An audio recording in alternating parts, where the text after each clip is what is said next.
Pull that back up. We should be good. I realize I have a wireless keyboard that I could just be pushing the buttons with, so that I don't have to be like, I have to go all the way to my desk every time. I did not get as much water as I thought I did.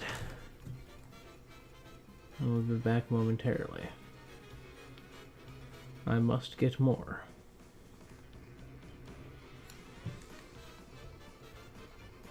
In the meantime, enjoy the beautiful music. Alright, we're gonna get more water.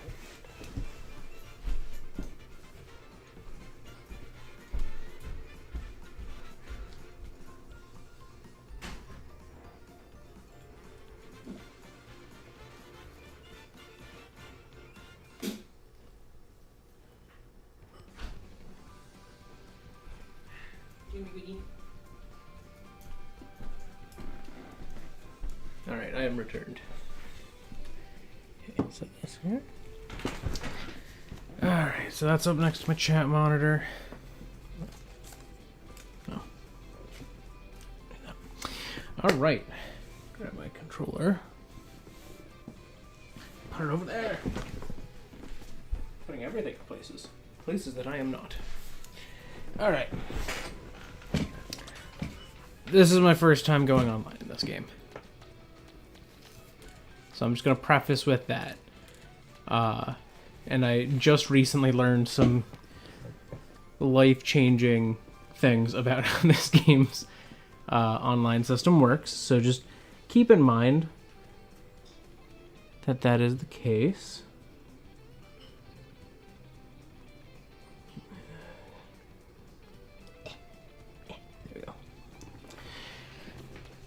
Alright, I'm trying to think of some characters I haven't really played as. I don't think I've played Monty Mole. I love Monty Mole.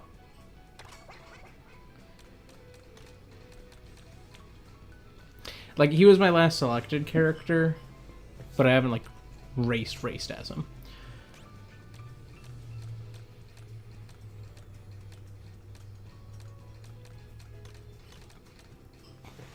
I think...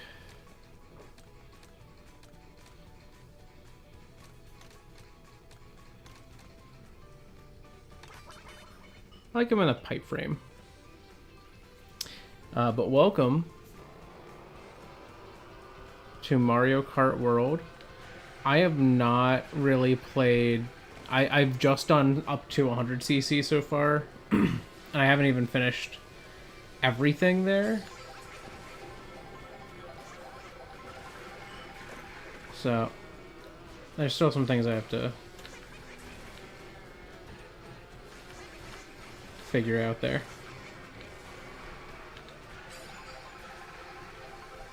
So bear with me as I figure my life out in Mario Kart a bit still.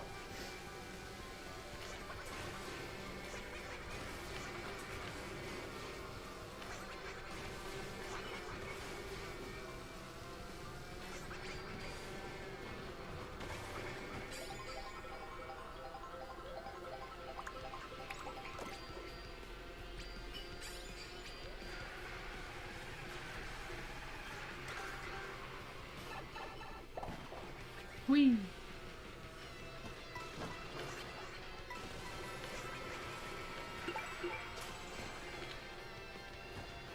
Oh!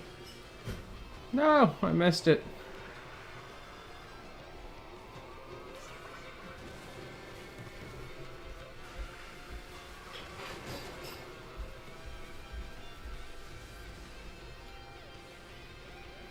So I'm still, like... I don't know, I'm getting used to the new mechanics in the game. I'm feeling them out, though. I'm starting to get to the point where I'm like, oh, okay, I have like a red shell chasing me. Let me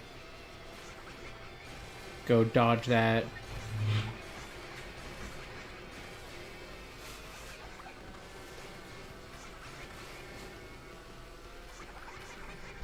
Ooh, okay. It does not work how I was hoping that would, but it's fine. Ah. Guess the lobby is basically free roam, so good to just... Oh, okay. Now it's time to pick. I'm gonna pick random because I've heard that gives you 3 laps of a race.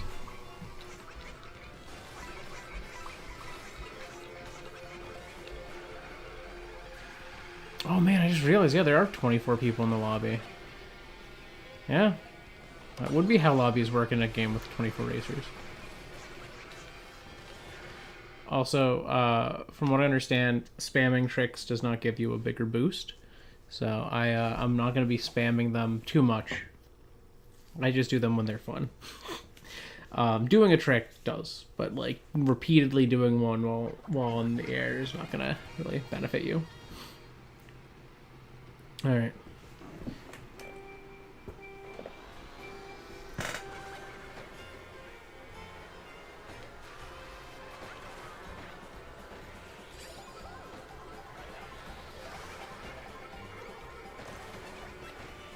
But yeah, when I play Mario Kart, I always start at 50 and then slowly work my way up the speeds. At least when it's a new game. Like, I didn't do that with Mario Kart 8 Deluxe. Because, like, I'd already played 8 and did that in 8. And when you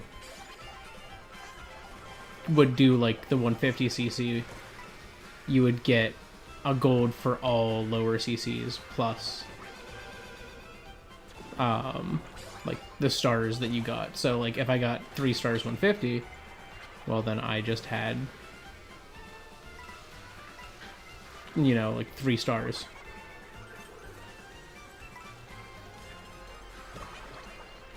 Rude.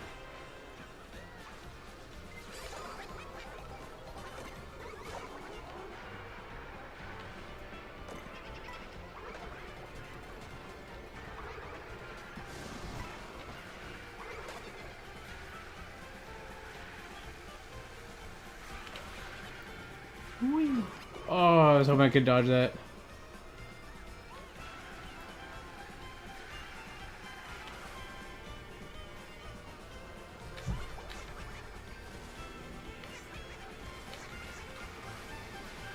Yeah, one of the biggest benefits you can get from trekking multiple times in the air is just using it to reposition yourself.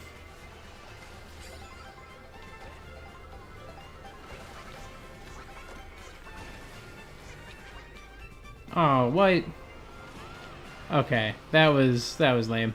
I was like, oh, I can do this, can't I? No.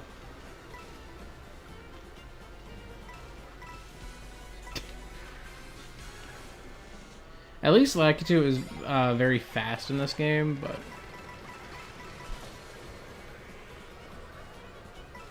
Alright, I gotta catch up. That screwed me quite a bit. Woo.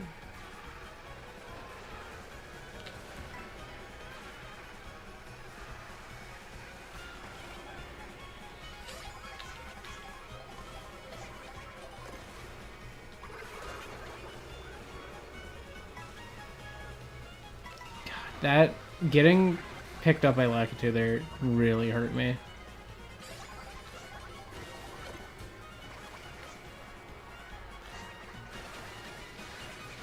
Whee. Is that still 5th? Oh, I got to 14th. Okay. I flew too close to this on there. That was bad. Because I'm sure you could see my thought process there. I was like, okay, all I have to do is go off this ramp, or go off this, like, grind this rail, and then when I get to the end, I'd tried in the past, like, just going... Actually, I could probably get up there and demonstrate my thinking. So, I was like... Alright.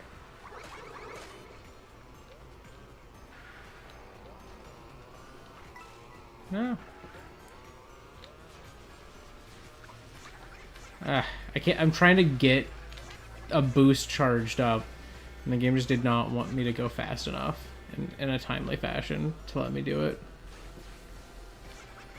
Okay. No, I didn't have time. I couldn't show my thinking. I'm just gonna go random again. But yeah, basically... Oh, wait, I can still show my thing. I'm in a new place here. This was not... Okay, this is closer. So what I was thinking was that I could... Oh, whoops. Wow, this is like impossible to do when you're not racing.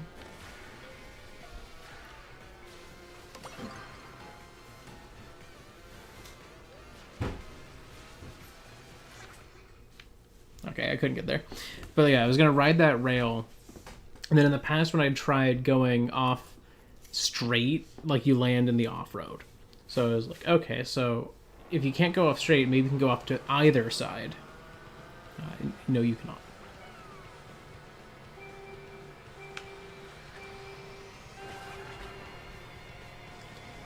Alright.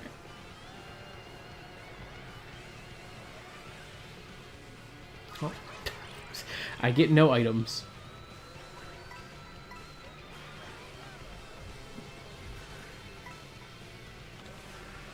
Alright. But yeah, no, I've been having a lot of fun with this.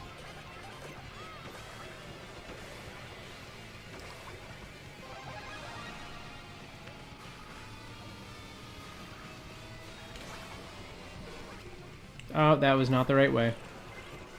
I was like, this will be a crazy shortcut if it works. Not realizing that I was no longer facing the way I was supposed to be facing. Ah.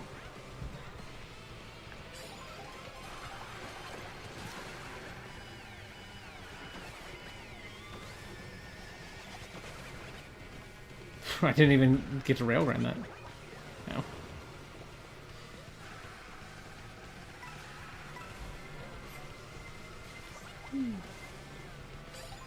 Yeah, so some things that I learned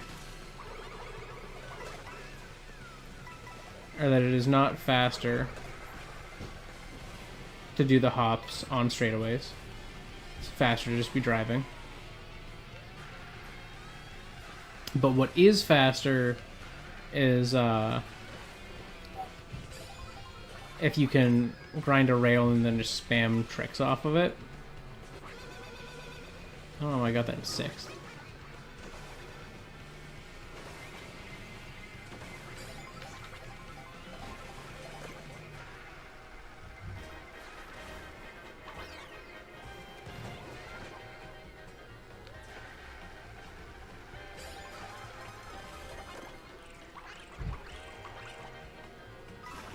Wow. Why do I keep getting the super horn in like 4th or 5th or 6th? Like, that's such a weird thing. Like, you shouldn't be getting that outside of like 1st, maybe 2nd. I don't know why that's like in the item pool even at this far back. Because it's like, yeah, you can like hit people with it, but that's not really what it's for. It's a defensive item. Yeah, like someone just used a super horn to break my boomerang. Maybe that's why, is to like, because the pack is so much bigger.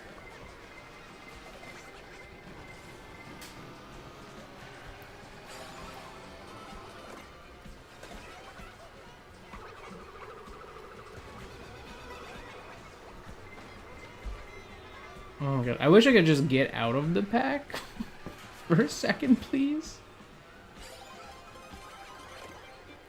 Alright. I'm gonna zoom to the side here. I'm holding left.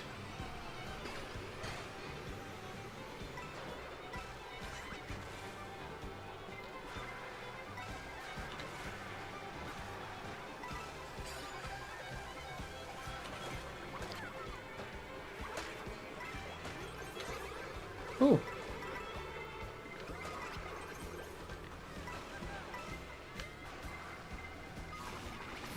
Oh my god. I feel like the items are so much more aggressive in this than like in Grand Prix.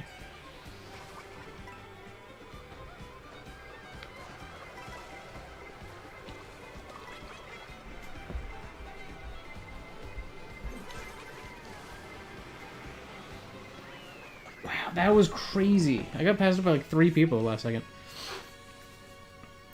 Man, it is so tough online to get out of the pack. That was something that I noticed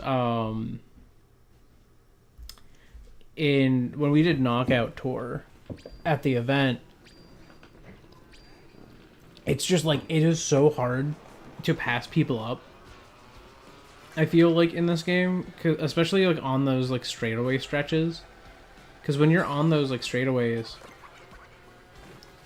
you're just going.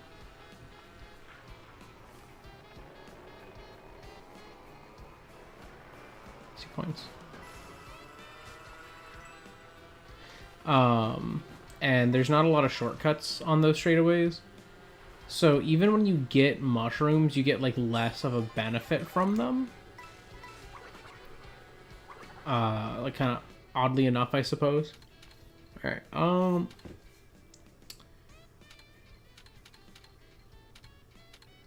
do like Peach Beach.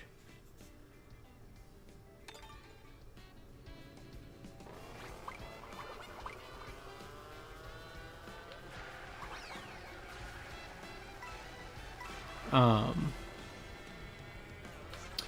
was I saying?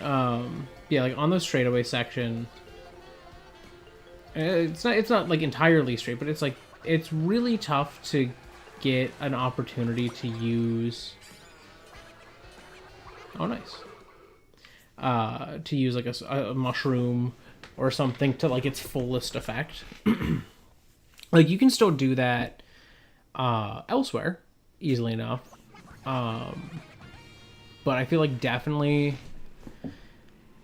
on those stretches, it's a lot tougher. Like if you fall behind, it's way tougher to catch back up, I feel, especially against people, because like people are smart. And look at that, they just like swung in and just like stole the items before I could get to them.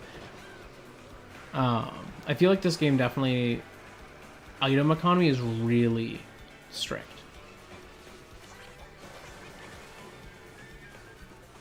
Like people say online, like, oh, you know, use your items when you get them. It's don't hold on to them too long. And it's like, no, you kind of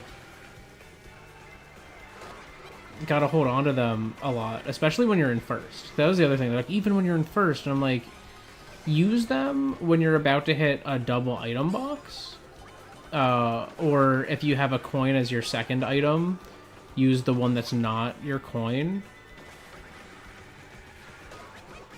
Jeez.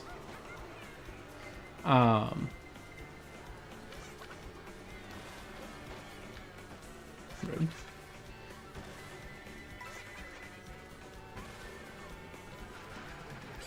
But yeah, like if you have a coin as your second item, use the one that's not a coin.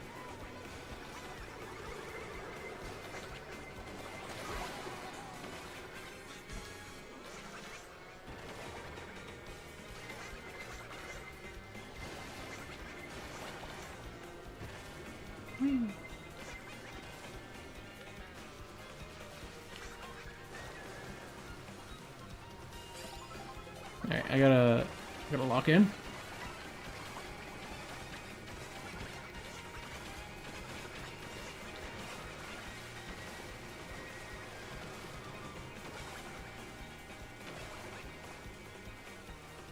Okay, double item. So see, like I have a coin now as my second. I would use this shell, like throw it backwards right before getting a set of items, so that I could use the coin after I hit the items. Because you can't get 2 coins at a time, you can only have 1 coin. So if you want to kind of be most efficient with your items, you want to like throw away your defensive item, keep your coin, and then as time goes on, like you'll come across another set of items, you use your coin, or you use your other item, you have your coin, you get a different defensive item, and then you just kind of keep that cycle going. Bonk. I was just curious.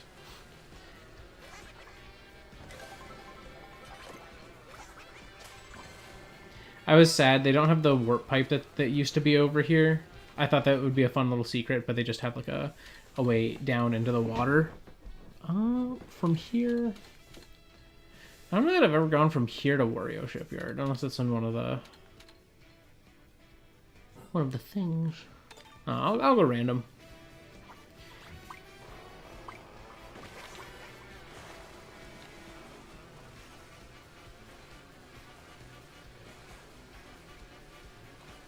Yeah, this is the fastest way to move in the water.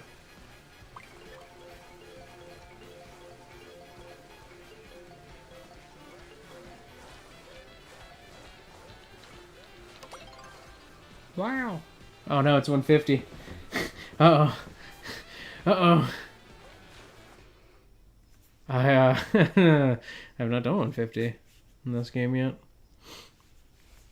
But no, I've been enjoying my time with this. I played free roam to unlock all the costumes.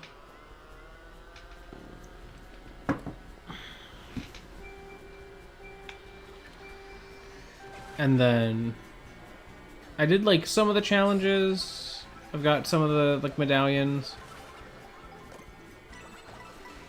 I haven't done like an immense amount of stuff in there, but because I'm more in the racing interested people. Like I don't even like battle mode much. Like I don't do that often. Like that's something I've never really cared to play battle mode with friends like online or anything. It's just not my preferred way to play the game.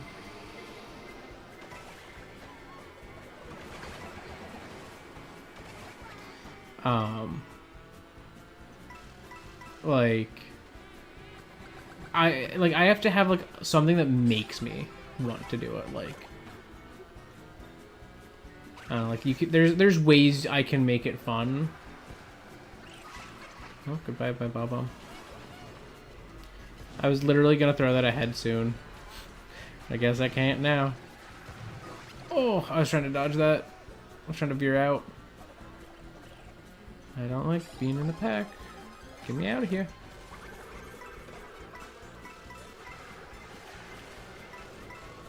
Okay. I just need to find a good shortcut spot ahead and... Oh! There's something up here.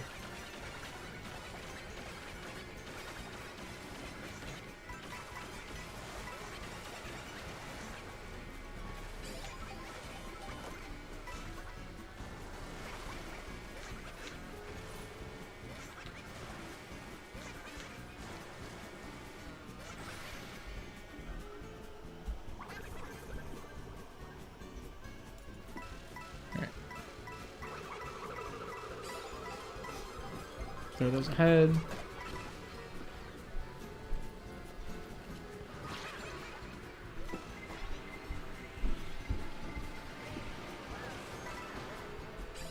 Okay, got double.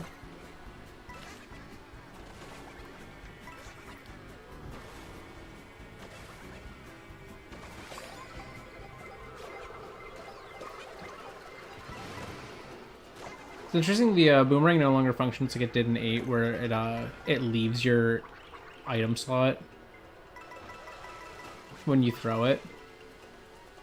Similar, I guess, to the fact that the like Super Mega Mushroom or whatever it's called, like the Mega Mushroom, I don't know, like the one that makes you big, doesn't like.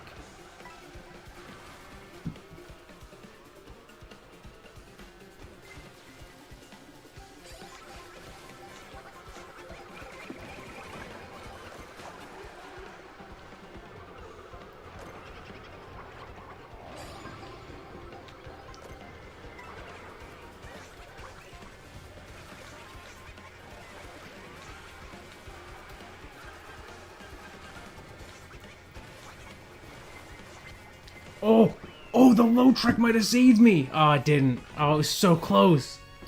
Oh, that was crazy. I will say, I miss Mario Kart TV. That needs to be brought back as a feature. Like, they need to update that back in. I get that that was like a big thing that 8 did. But the game saving your replays for you to watch back later so you can see, like, oh, what happened in this online match that I had was so clippable. Like, I don't know. I feel like they're really missing out on the free marketing that gave them.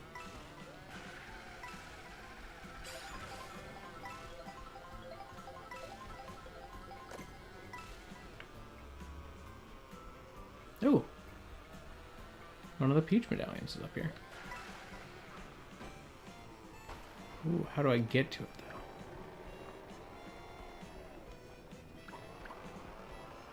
Oh, wait, is it just... Do I just go up here? Oh, no. No. Oh, they got me. I'm gonna go random again.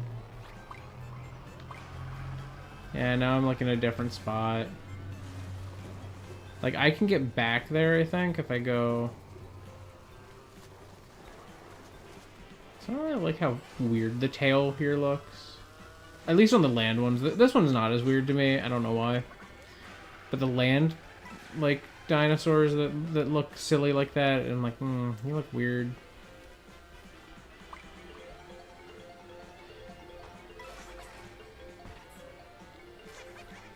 Okay.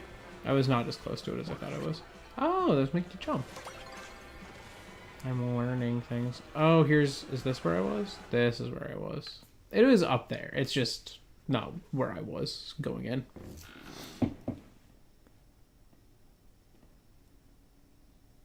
Oh, interesting. I don't know a lot about that first one. I know that a lot of people like the later ones, but I it's weird. I feel like I've heard there's like a level of like it's a cult classic said about like the original.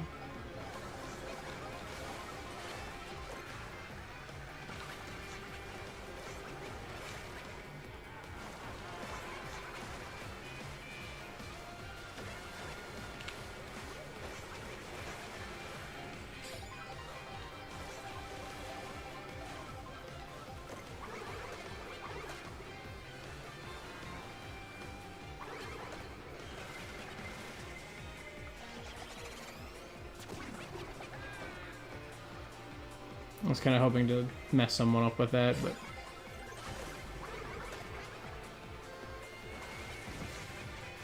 I fear that was not really a possibility. Oh.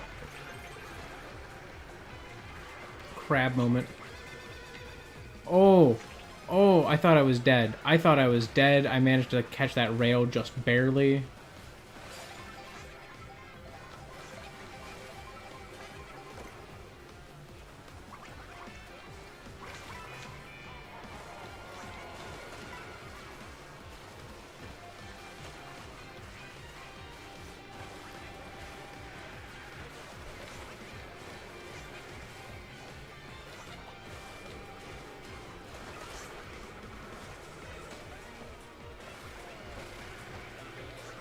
Oh, dang.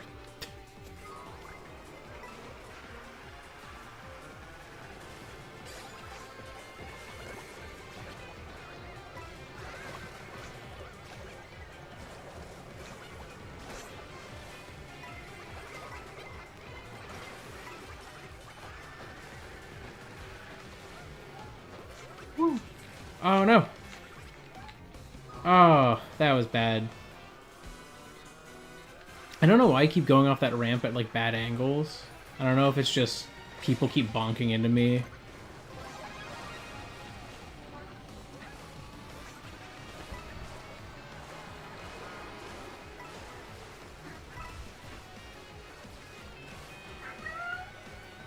Hi, Finny. That was really awkward.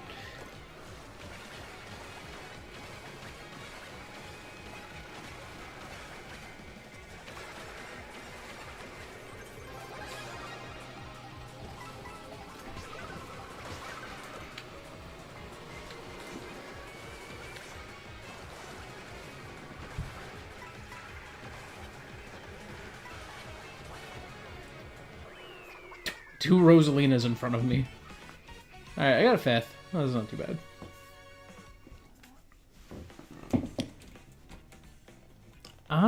Honestly, I never really had a YouTube poop phase.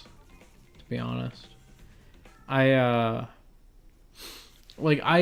watched some, but like, I don't know.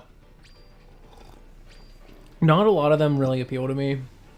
I think the only one I would genuinely say that I truly love would probably be Grapefruit's Scoop and Scoop 2. Those two are like great. I don't know about the other Scoops. I don't remember liking them as much, but Scoop 1 and Scoop 2 were like very funny to me. But yeah, it's weird because it's like you would think that I would really connect with that kind of crazy, like, whoa, look how wacky and random this is kind of like humor. And in some ways that I do, but in others I'm just like, I don't know, it just doesn't connect with me all the time.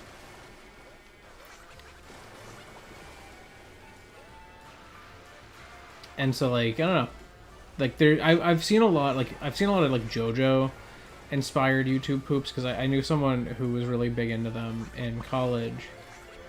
Not even like having never seen JoJo. That was the funny part. Like they were just really into JoJo's YouTube poops.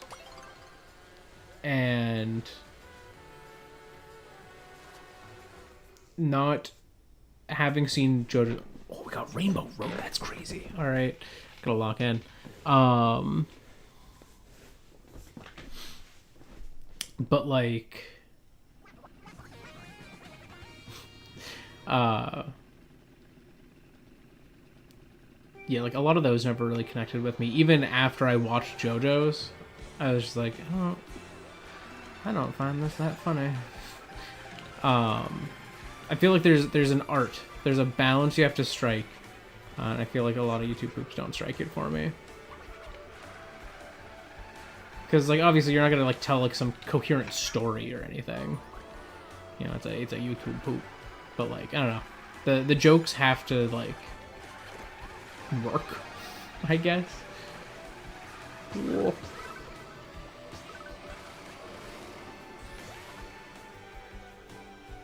It's not a great track to have mushrooms on because there's really not a lot of shortcuts for a long time. But I guess it's always the case with Rainbow Roads. There's almost never good shortcut potential using mushrooms.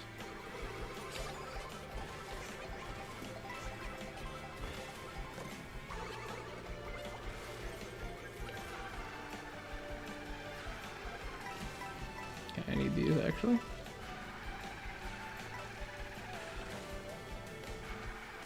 Yeah, they've weakened coins in this game. They used to be a 6% speed boost, but according to what I'm seeing, it's about 4%. So each one is a 1/3 of a percent speed boost, which is very minor.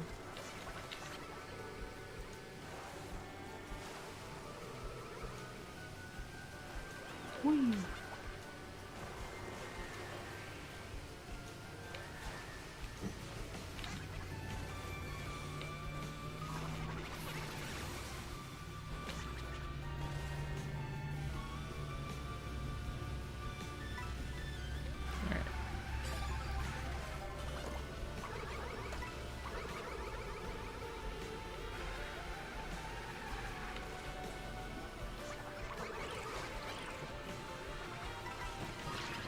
No.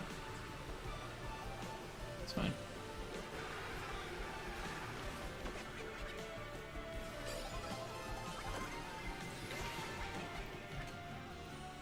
Still got a little bit to go. We got 2 sections left.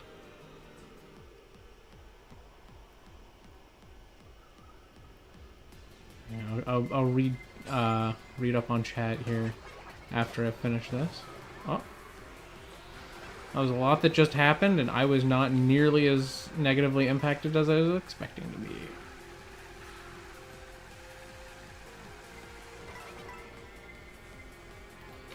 Alright.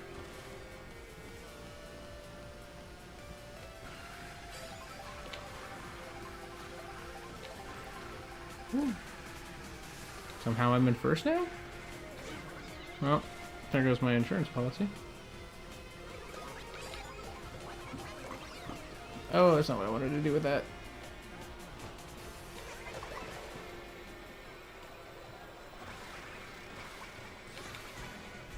Okay, we're on the last one, and I'm in third. Not doing too bad. Hey, Fanny.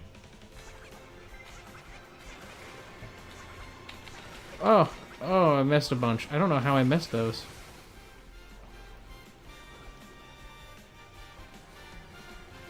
Like, I felt like I was drifting the opposite way I was, like, tricking.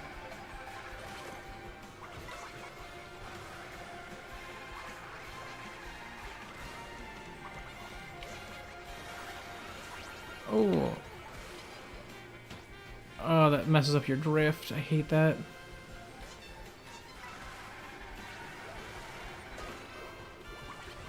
That was a bad spot to get hit by a random item.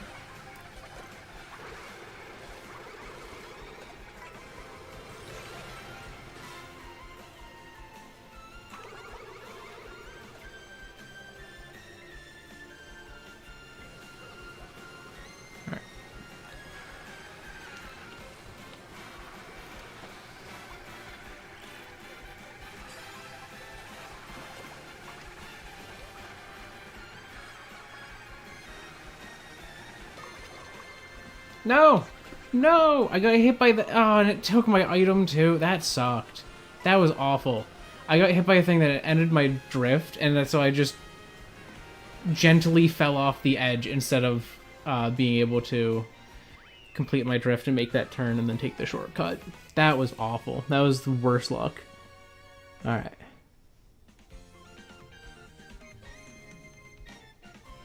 I don't know them well enough.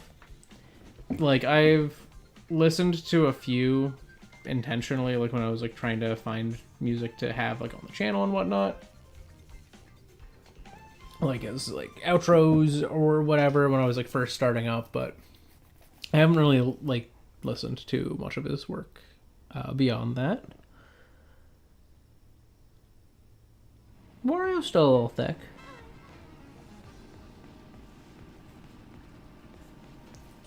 I don't know, it depends on which Sonic you're playing, because not all of Sonic is not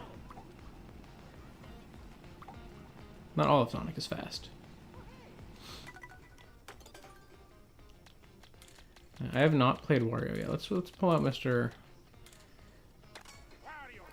Cakes himself. Oh, got a new car.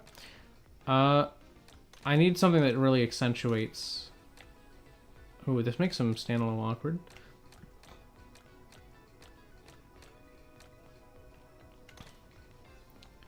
What gives us the maximum cake for our buck? I feel like it has to be one of the like forward seated. I think this one, honestly. This might be the wave.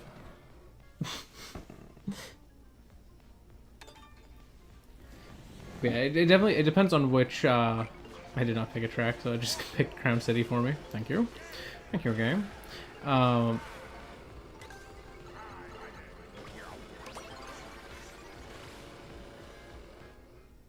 turned into a bumblebee. Wait, am I now in this outfit in the race? I am. That's funny. I was not expecting that. I was expecting to be treated, I think in Grand Prix, if you get a costume, it goes away after you, like when you start the next race.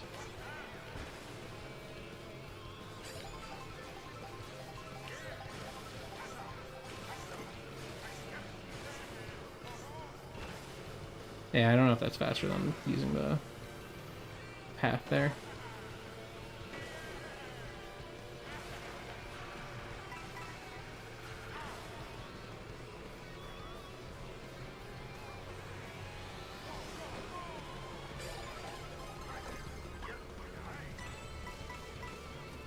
All right. Yeah, like there's.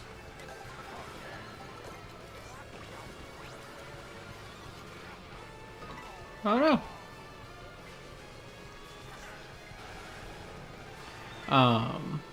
Cause like there's Boost Sonic, which is fast, but I feel like a lot of I guess the adventure games have some bits where you do go fast, but like usually I feel like it's, I don't know, I feel like Sonic always tries to strike a balance between the gameplay they want and going fast. And a lot of the time I feel like they aim more for what they want than going fast, because when they aim for going too fast, it's just not as fun for a lot of people. I feel like there are times they've struck that balance though. But it's always funny, like whenever they announce a new Sonic game, it's like, ooh, I wonder if this is going to be a mix of the two, or if this is going to be everything that the fans did not want this game to be.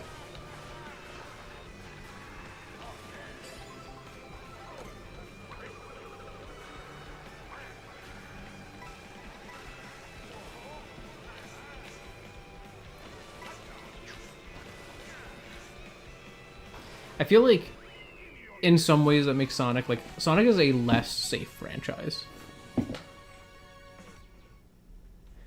See, but it depends on the 2D games, because in the original, in Sonic 1, 2, and 3, like, all of those, like, original Sega Genesis ones, I think 3 was Genesis still, the camera's just tighter. You run, like, if you were to, like, take how quickly you move across the screen, relative to your size, like how many character lengths you run per second, like in the original game, like NES Mario is actually faster. Like his run speed is faster than Sonic's the majority of the time, like at least any of the times that you are player controlled, which is crazy to think about. Sonic Mania though does a lot to make you able to go really fast really consistently, and I think that makes it like, I don't know, like it makes it a genuine like fast experience.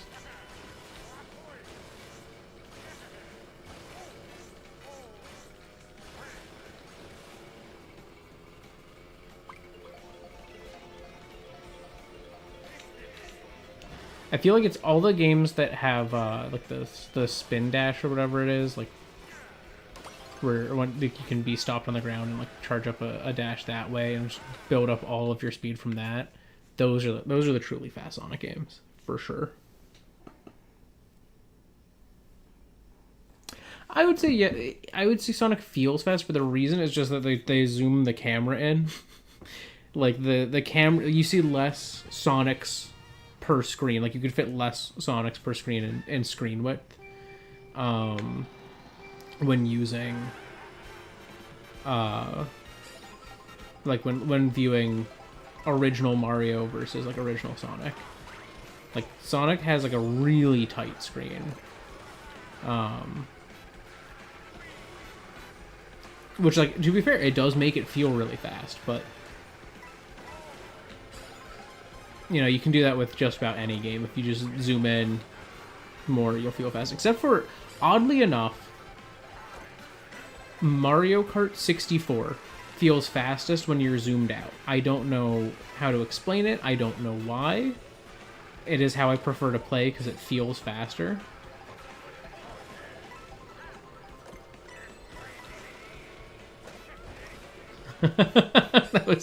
that was the most Wario move I could have done in that moment. My God. Back to Pro Racer.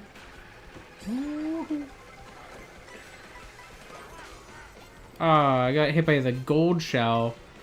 Oh, that's unfair. Oh, that one was... Oh my God. Everybody calm down.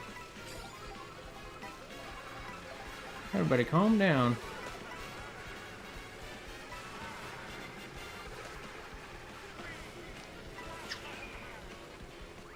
Come on. Did I get it? Yes, I stole it. Let's go. Yeah, I feel like Shantae does have a lot of a lot of different inputs. Because I think since the start, she's had like her different transformations and stuff like that. At the same time, I think Shantae goes for like a different. It's more of like an action platformer than like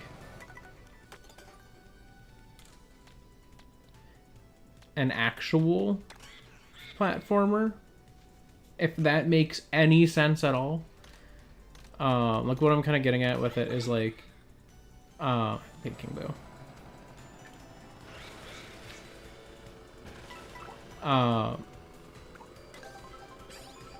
Like an action platformer generally like gonna be like a slower paced experience. You're not can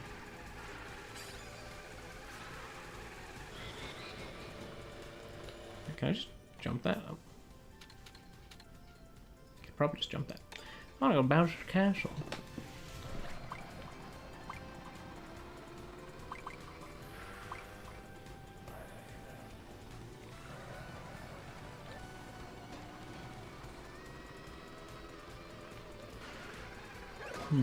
Now, I'm trying to find like a good position to get into to.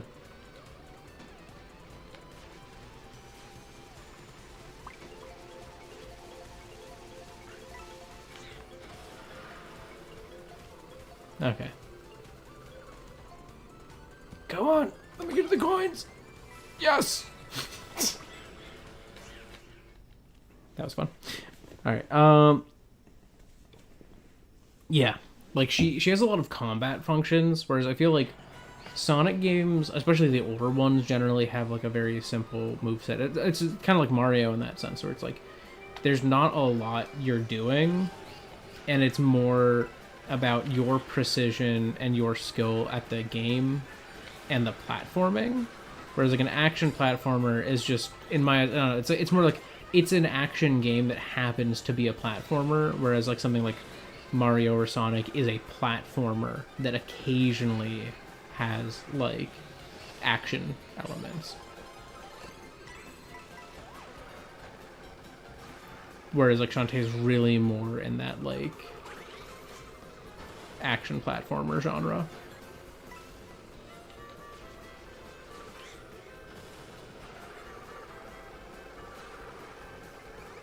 Oh. No! How dare. Oh no. I just kept getting hit by items. Alright. I got some coins back.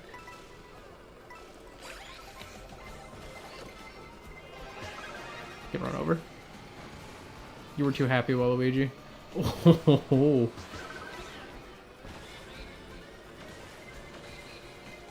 Ah, I missed that. Ooh.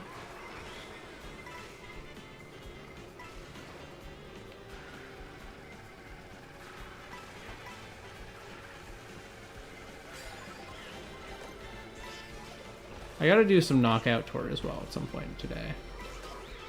Oh no! Oh no! No! My beautiful mushrooms. I was trying to get rid of my boomerang flowers so that I could get to them. Oh, guess we're doing this.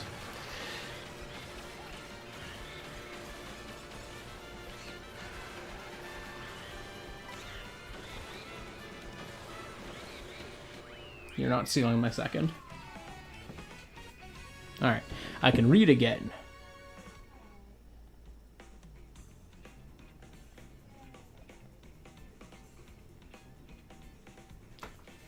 I mean, that's just fantasy world sometimes. So I apologize if the microphone just made a loud noise. I was adjusting my, like the angle of something on it.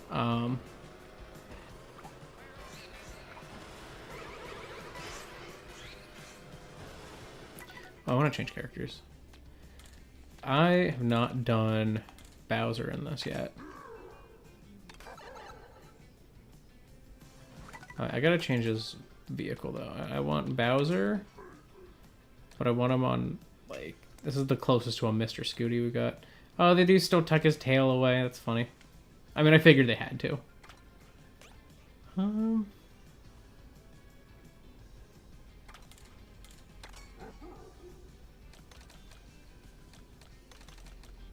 Oh, no, that's beautiful. Alright, we're going to Bowser's Castle this time. This time for real, please. I'm Bowser now. Look at how goofy Bowser looks here. I love him.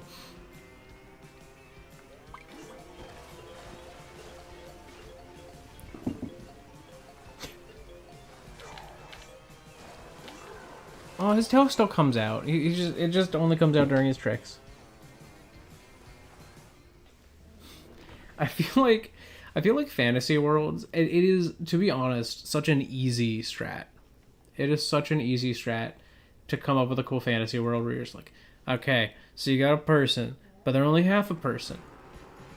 The other half, insert like other like sentient being. I think generally though, I'm less compelled by things like that a lot of the time. Like I've never really felt like, oh, if I was playing D&D, I would want to make a half elf. Like I would be like, I just want to make an elf, you know, or I just want to make a human or something. Like I don't know. Sometimes maybe. I feel like if it's like something like an orc, like maybe a half orc would be cool, but at the same time, I feel like an orc is just cooler. Like sometimes it can present in interesting ways, but I feel like for me personally and like my tastes in like fantasy, I feel like that type of thing works best for me in like a sci-fi world. Like if someone is like half an alien of some sort, that's really cool to me. Like I think of like, you know, Star-Lord and Marvel stuff, but like especially the MCU because that was my introduction to him, where it's like, oh, he's half of his being is a celestial. Like he is half celestial, half human, and that's a really cool concept, even if he doesn't get to utilize it much in the movies.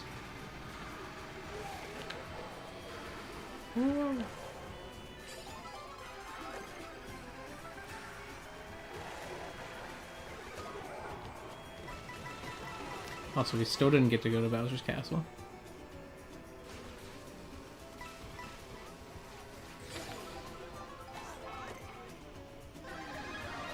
Alright, let's get big. I'm so big.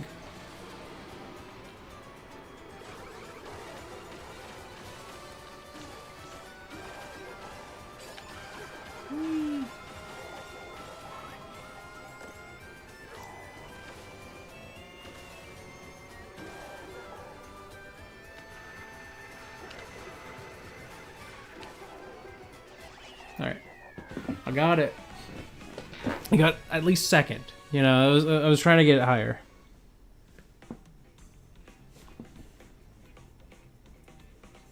Yeah.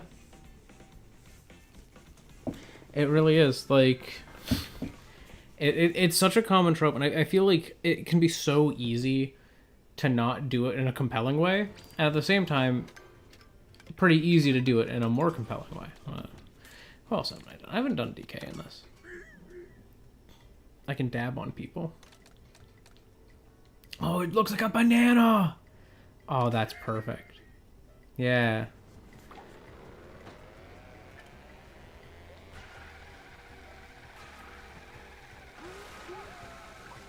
It's a shame that that DK only got 2 costumes in this game, but there's some theories people have that this game is going to be Splatoon style and get like continued content updates. They didn't say that though. And I feel like they would have said that if that's how they wanted to do it. At the same time, I could see them doing some added content as time goes on, just not Splatoon levels. Like some non-paid DLC type stuff. Even if it functions like the Booster Course Pass did in Or I guess not just the boost course, but like the DLC did in the like Wii U, where it's like, oh, it's paid DLC that gives you a bunch of new tracks and characters, but you can still play those tracks online for free.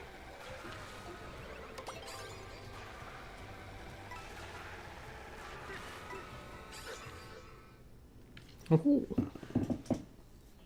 But yeah, I don't know. I feel like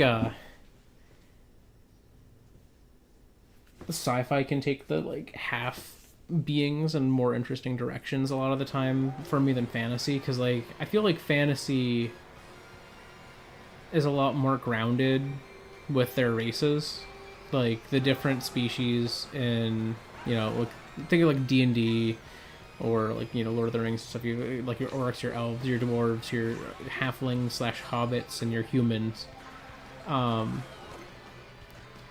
And like so little of that. Mm-hmm. So little of that is the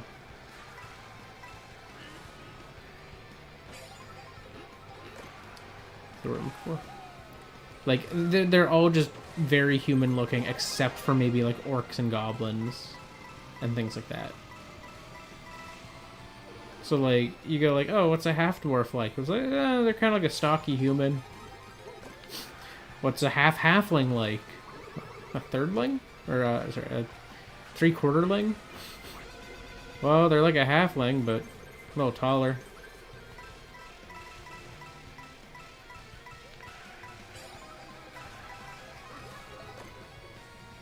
Alright, I've got protection. My insurance policy is in place. Oh, I'm getting hammocked. Ah, I was hoping I would be like turned into like the fishbone. I still don't have that one yet. Because I was like, oh, aren't there like fishbones like right in this area? Yeah, look at them. Look at them right there. Hey, Toad.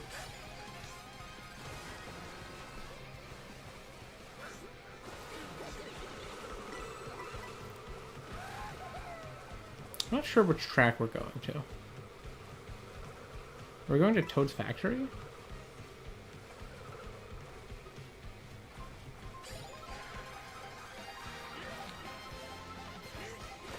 Yes.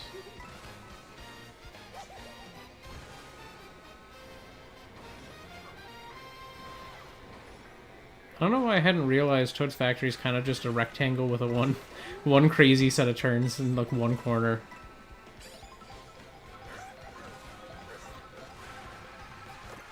Okay, cool. I got lucky. Got my insurance back.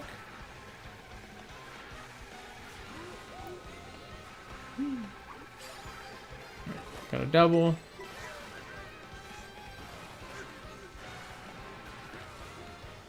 Whee. That was a solid first. Wow. That was good.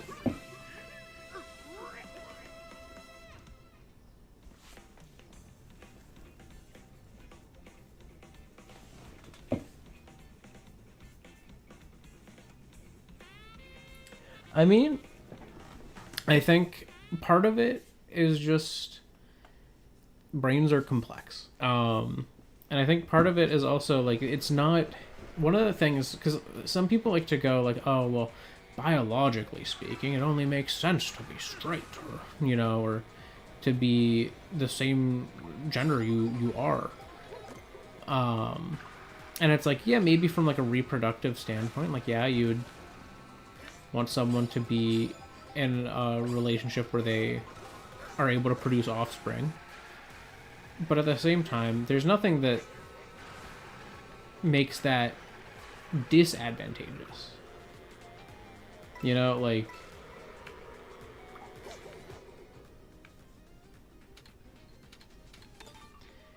I'll go to Mario Bros. Circuit. How do I get up there?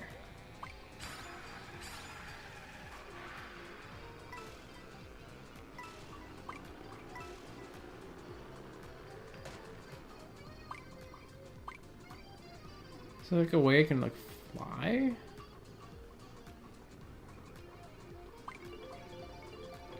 I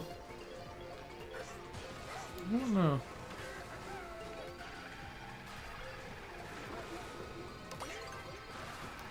$150. What time? But yeah, like I think one of the biggest things is like, you know, hypothetically, like someone could be like bi and still have kids. Someone could be trans and still have kids. Someone could. I mean, in some cases, someone could even be entirely gay and have kids. You know, there were some cultures where that was kind of the norm. Was like, you know, you had a wife to have kids, not to like enjoy yourself. Like there was like some groups in like ancient Greece were like that.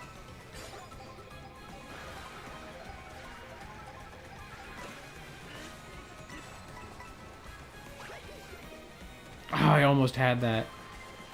I was like, if I can land on this, that would be nice.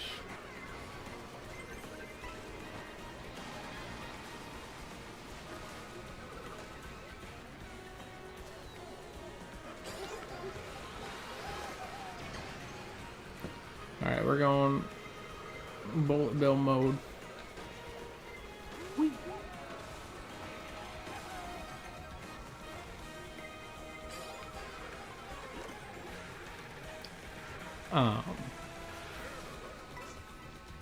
But yeah, I mean, there's some level of research that has been done. A lot of people aren't huge on it because people don't like when you medicalize things that people identify with. But at the same time, people have looked into like, you know, what are some possible like sources of like people, you know, not identifying with the sex they were born with. You know, like what are some possible ways that this could happen? You know, and most of that research came from a not chill place. But some of it looks at like, oh, you know, well, the brain by default, when the brain develops in utero, and basically all things related to animals, or like all things related to mammals, like something along the lines of like the brain starts as a quote-unquote feminine brain, and it has to be like, or sorry, masculine brain, it has to be feminized. Which the feminization is what like makes the traits that we associate with like the female like group of that animal present. And then the body starts feminine and has to be masculinized. Both of those are like hormonal processes, and either of those processes can be interrupted in a numerous number of ways. Like there's so many different ways that something can happen differently in utero, and just as a result the brain can be like feminized when the body wasn't. The body could be masculinized when the brain was feminized. Like, you know, like there's different processes by which that can happen, and then the end result would pretty easily be justifiable in humanity as like, oh, well, this would be someone whose brain feels like it should be feminine or feels like it should be masculine, but their body is not presenting in that same way. And that would probably be pretty uncomfortable. You know, it'd be like if, you know, you had this image of yourself when you think of who you are in your head, and, you know, you're like looking in the mirror, and then like, or like what you expect to see when you look in the mirror, and then you look in the mirror and you have like something completely different from that. Which actually is also a condition someone can have. But at the same time, the human brain is a complex thing. Ooh, I gotta stop. Like the human brain is a really complex thing. He dabs on people when he hits them with items. That's crazy.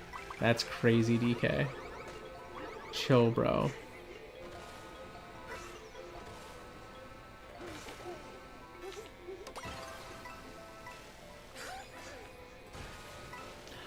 you can go off that onto this. Ooh, that's nice. That's good to know. I actually looked at that question there.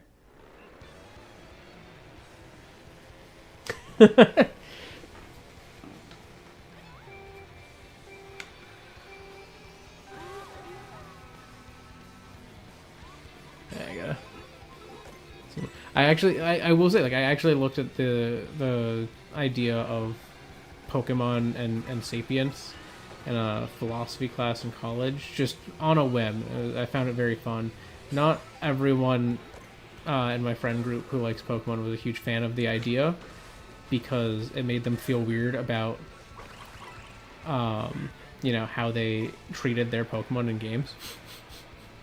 And I was like, yeah, no, it's fine. Because I specifically was looking at the question of, is a Pokemon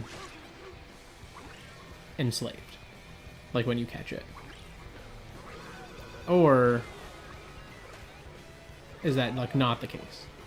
Because I was like, it's weird to think about, like, owning something that could possibly be sapient. So I looked at examples. I'm like, there are cases where you could argue, like, oh, this Pokemon is not sapient. This Pokemon would not meet the criteria to be sapient. It's basically just an animal. But then you have ones like Alakazam or Kadabra or Gardevoir that are, like, more intelligent than a human, like a lot of psychic types, or like legendary Pokemon. And yet, you can just catch them and train them and make them do combat. And it's a little, I don't know, it's a little weird to think about. And basically the end result of my paper was, I was like, arguably, I would say, yeah, they could be. And I did note at the end, like, obviously in the context of the games and the show and stuff like that, like, that's not the goal. That's not the point. You're not supposed to think about it like this. But it is kind of fun that if you do think about it like that, you can come to some conclusions that they probably wouldn't like.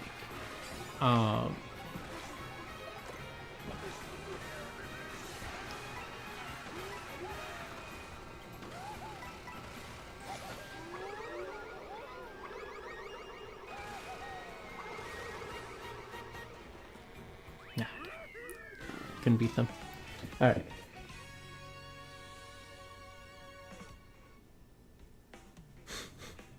I mean, it is interesting, because one of the biggest examples I can think of that almost everyone can relate to, as far as, like, looking in the mirror and not seeing, like, who they want to be,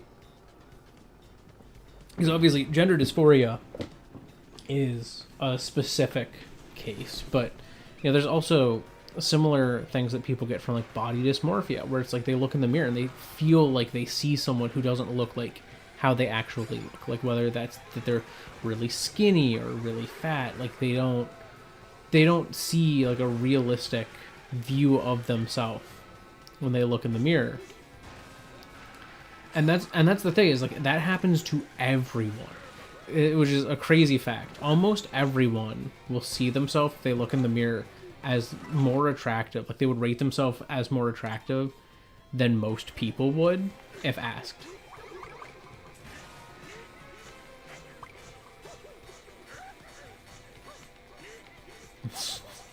I'm just following.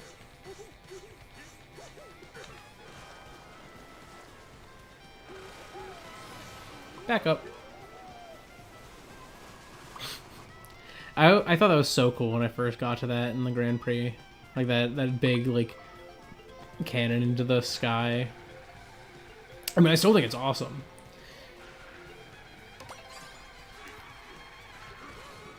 But, like, the first time seeing that just, like, blew my mind. I was like, oh my god, this is crazy. This is something Mario Kart's never done.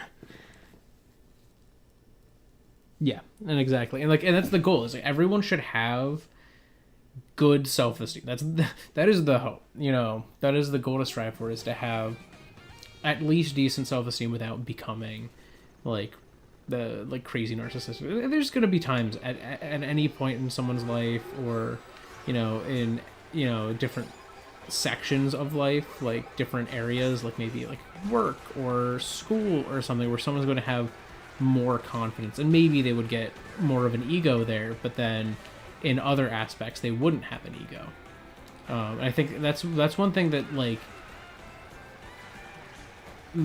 separates like someone who's like narcissistic from someone who's just like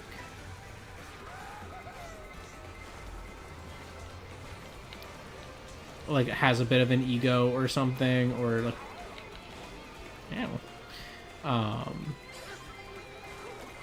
or has high self-esteem. Oh my god, everything is just blasting me.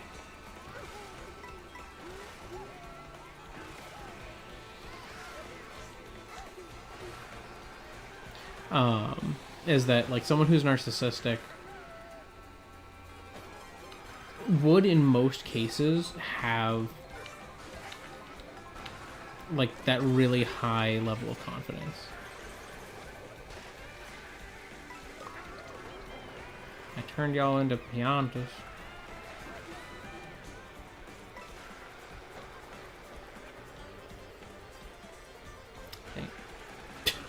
I missed my items.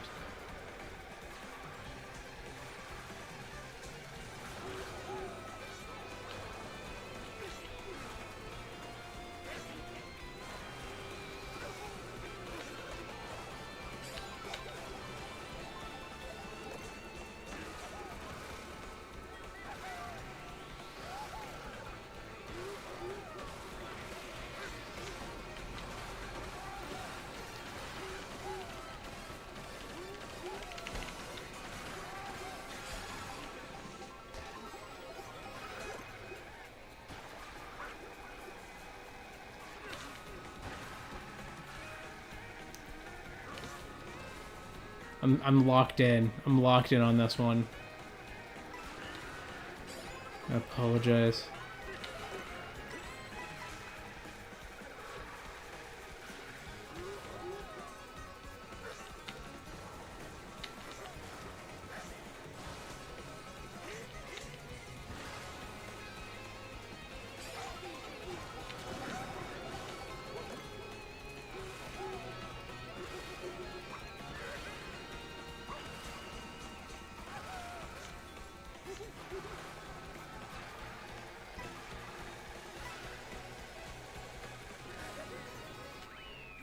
All right, that was worth it. That was worth it. I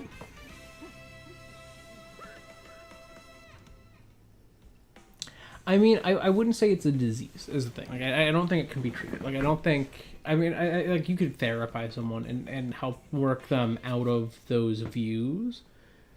But I think that, like, you know, the average person who's narcissistic just has, you know, a really high ego and, you know, possibly a personality disorder that keeps them with that high of an ego. And the only real way to, like, help someone to not be that way would be to, like, you know, go to therapy, but basically having a good therapist too. Because some therapists are exclusively validating, and you don't want to just validate someone's feelings. It's good to validate someone's feelings. You know, it's for the best that, you know, people feel like they can come to you, but at the same time, you need to validate without making them think like, oh yes, I am right about everything.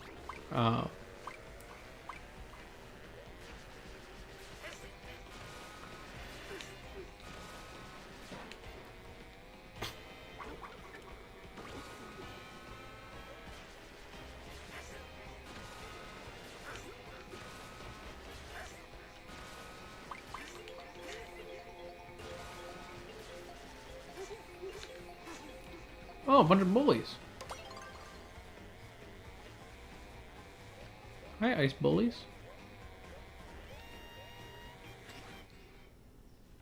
No, I was gonna go monk them.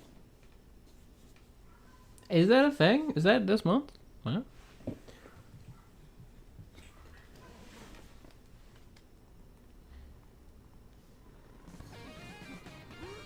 Wow. Okay. Wow. I didn't realize that was also this month. Wow. I swear, there's so many different things like every given month.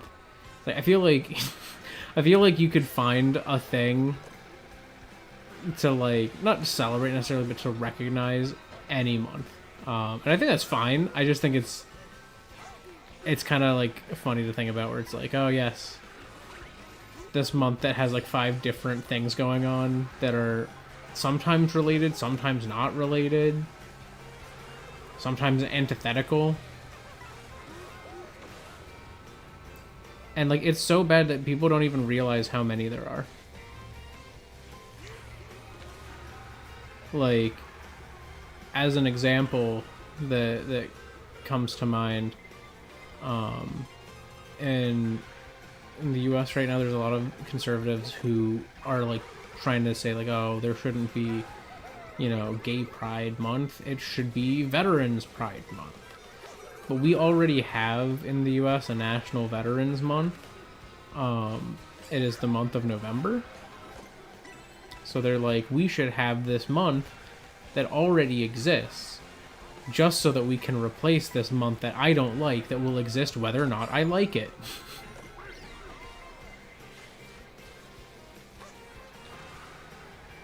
People are just silly sometimes. Did not hit them. All right.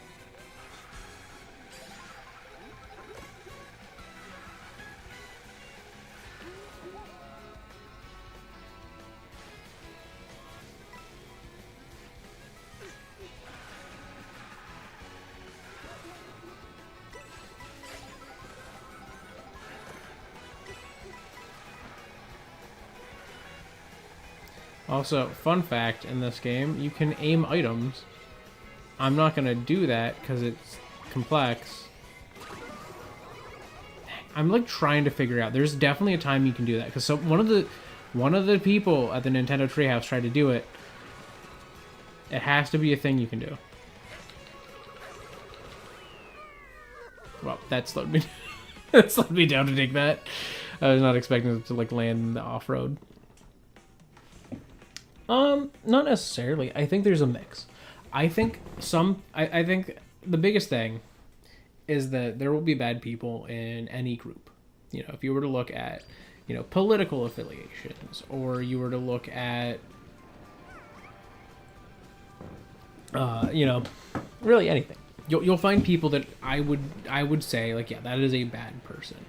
But at the same time, you will find people that I would say in any of those cases are probably like a good person, or maybe like a misinformed person, like a good person who just doesn't know like the reality of certain situations, because like nobody can know everything. Which is, I think, an important thing people need to understand when it comes to like sort of fixing divides in society in general. Like you need to look at the idea that, you need to get comfortable with the idea that not everyone can know everything. Some people will have an opinion and genuinely would have a different opinion if they knew better. At the same time, there are some people who they kind of hold on to the first opinion they find. And so even if presented with a new possibility,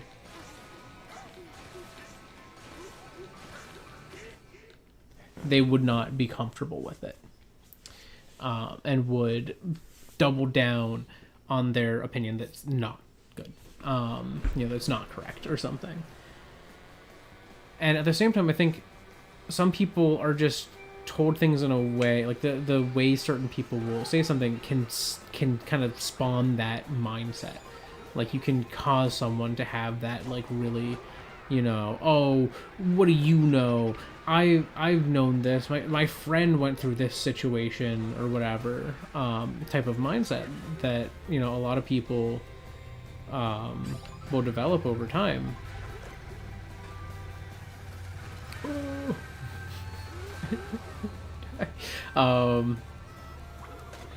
Gotcha.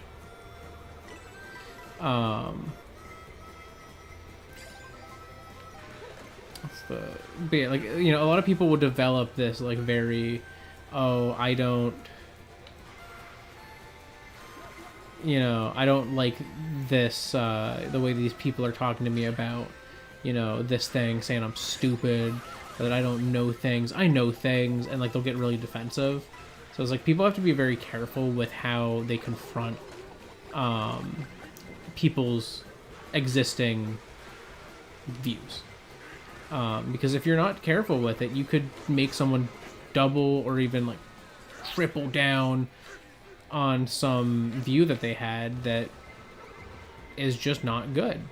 You know, it's, you know, hurts someone or something like that. Whoa, so many coins.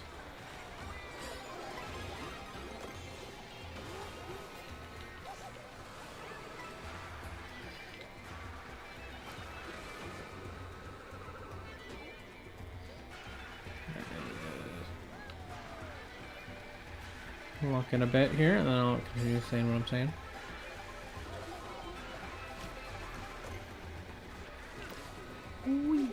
Get out of here.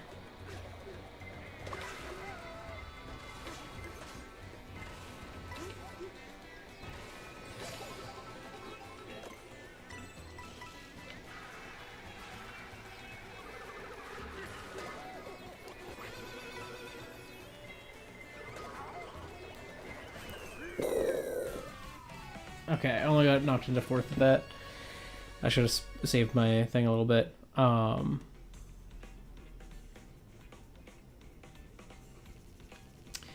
yeah, like, one of the things I think is that, you know, a lot of people, especially people on the left, tend to do this completely unintentionally.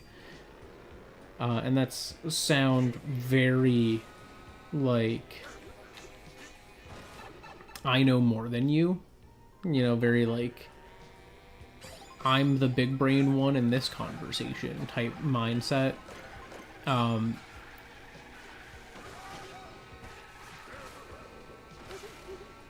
it's like, you know, I think it's partially because people on the left tend to value like intelligence a lot. Sometimes though, it's overvalued, and it's valued beyond compassion or kindness or care in how you word things. And so people can come off, and I'm guilty of this too, like come off in these very like, I don't know, just like condescending ways, I guess, is kind of what I'm getting at. Where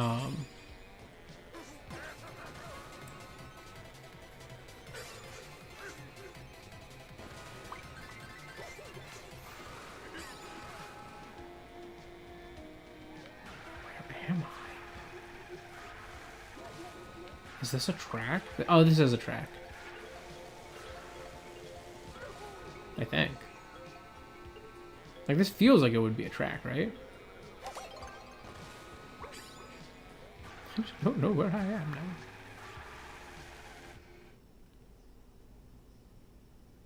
No, that's just inside that track. Okay, cool. That's crazy. But yeah, I think that dealing with not sounding condescending is a big thing that a lot of people need to kind of like learn to do when confronting people who have like opinions formed by incorrect understandings of the world.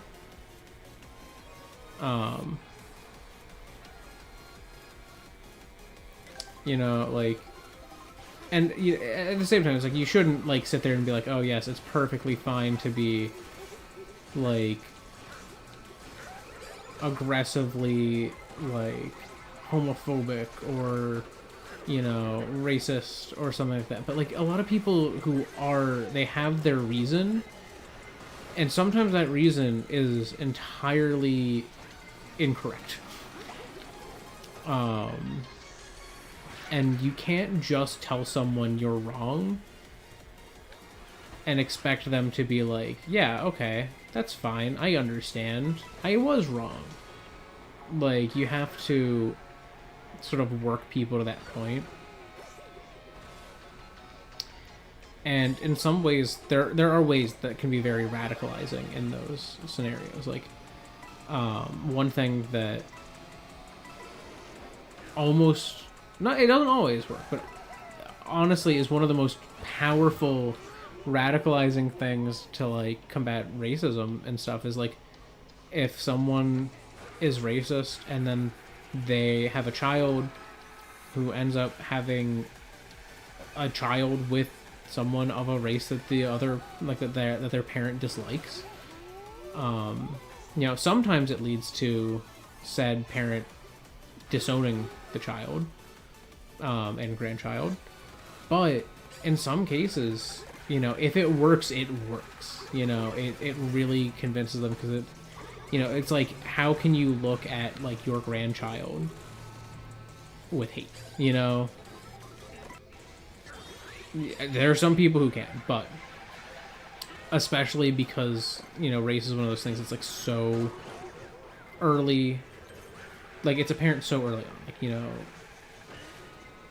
they will look at them and the first time you ever see like this little child wrapped up in the hospital, like all swaddled up, is going to be, it's going to be very apparent, you know, whatever race they are. And it's like it makes it very difficult for someone to stay so hateful when we're like genetically programmed to accept and love family like that. Nice.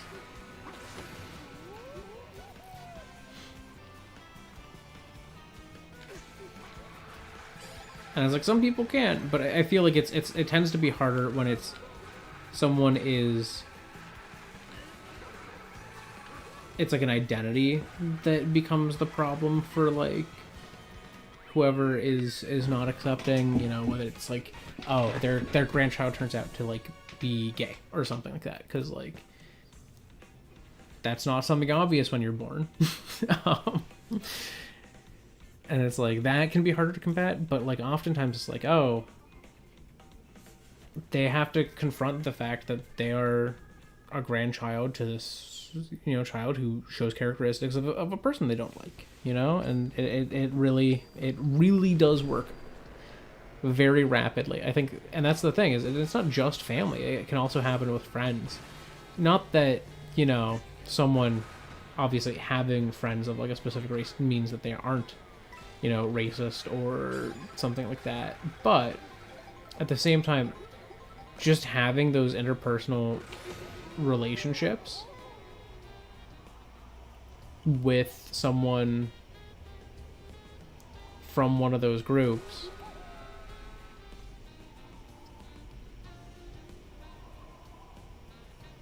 will like do wonders to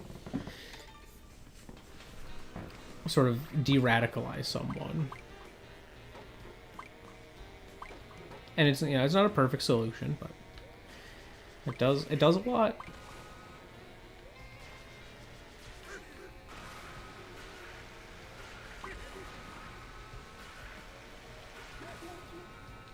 Alright, what else is in there?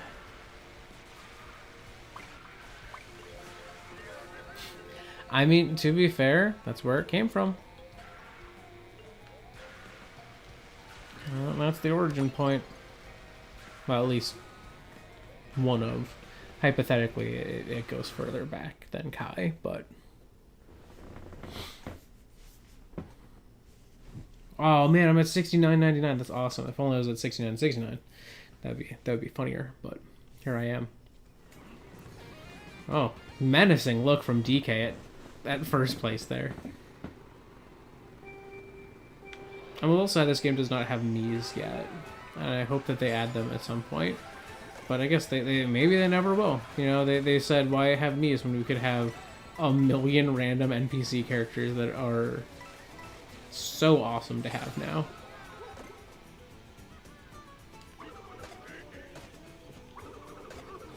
Oh my god, I sniped people in the air twice.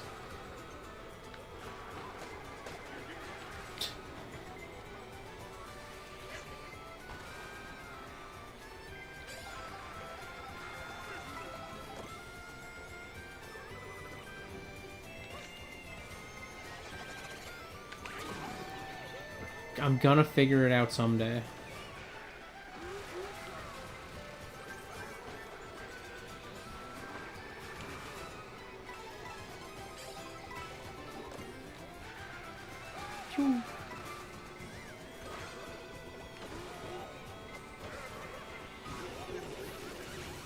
No!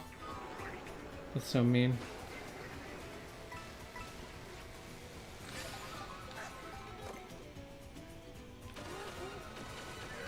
Why not? Let's just go for it.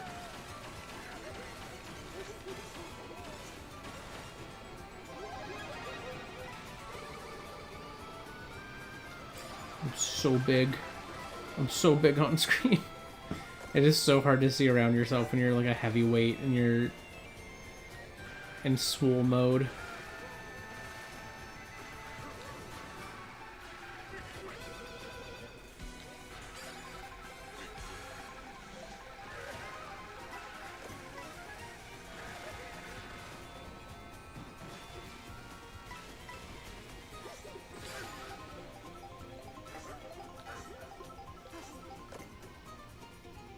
Whee.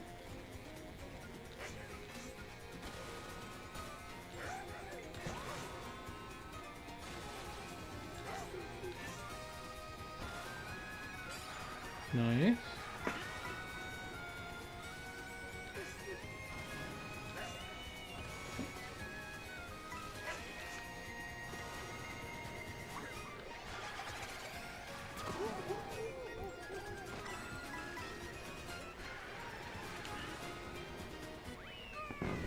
Did I get third? Okay, I did. That's not too bad. To get blue shelled right at the end and still get third, I'll accept it.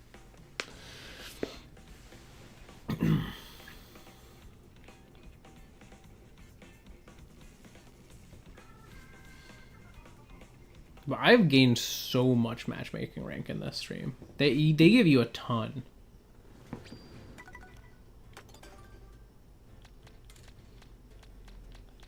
Let's see. I want to play. Let's play some Luigi, and let's. I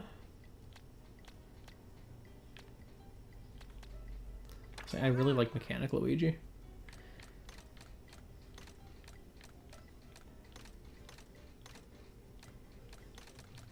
Ooh, where's the?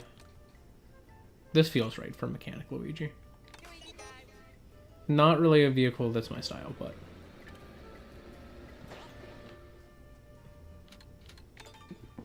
We're going to Boo Cinema. That's my vote.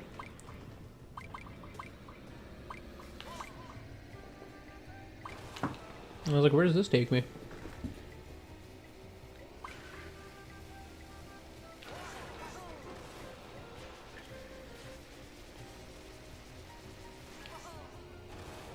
It's interesting how they have the treads deform here like this. Ooh.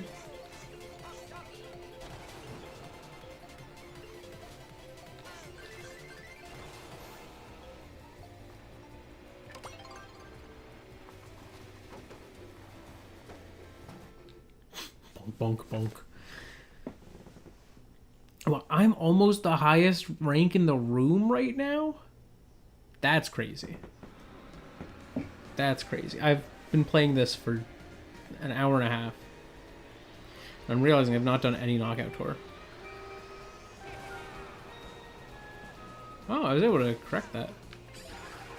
I was able to adjust course. Are we going to Boo Cinema? I think we're going to Boo Cinema. I love Boo Cinema. This is such a cool track. I'm not able to quite recognize the track by the map, but I think we're going to Boo Cinema.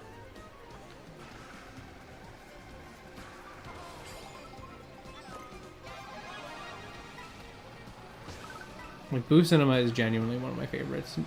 Not because it's like complex or anything, it's just cool. It's just a very cool track idea. And I was iffy on the concept when I first saw it. I was like, what is this? This doesn't look cool.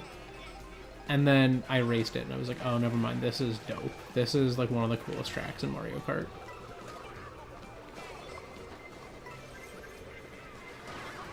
Ow. My coins. Just got battered into 19th. Oh, Peepas contain coins. Interesting.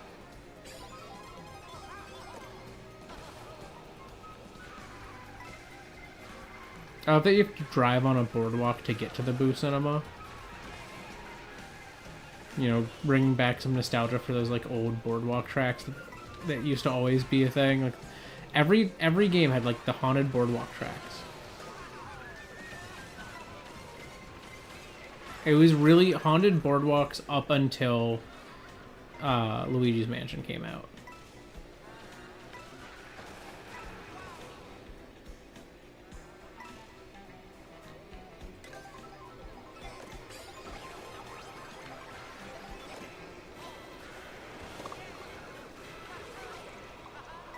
Alright, it's Boo Cinema time.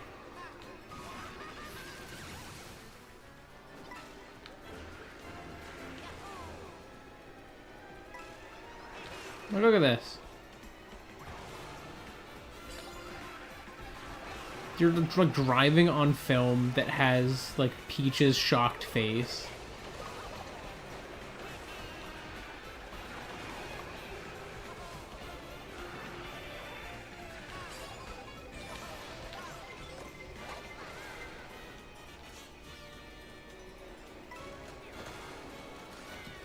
Oh, got knocked off. Yeah, I was like, I'm not really improving my spot, really. That's fine. Hey, 8th is not bad when there's 19 people. I still lost some ranking, though.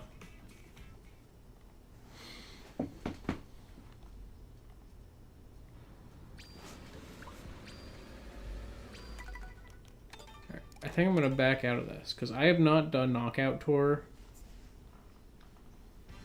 in this stream. I'm going to do one Knockout Tour.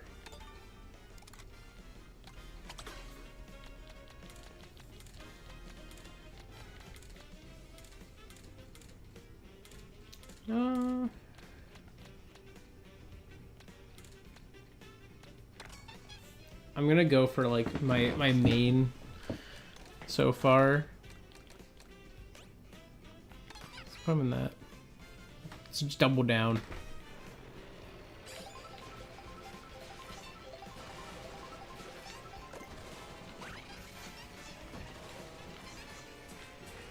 Oh.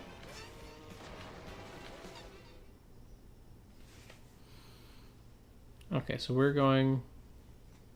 Okay, so it does pick from one of the existing rallies. It's not...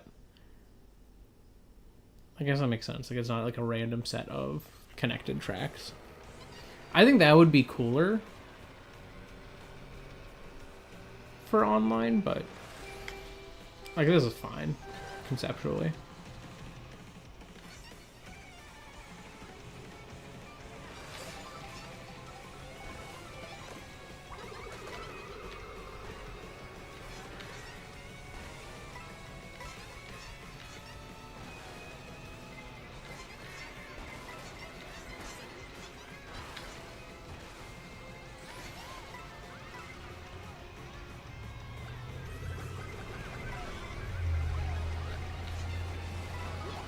No!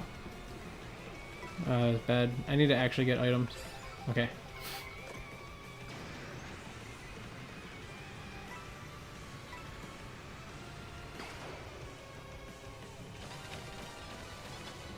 Let's just go. Gun it here and go straight for the lead.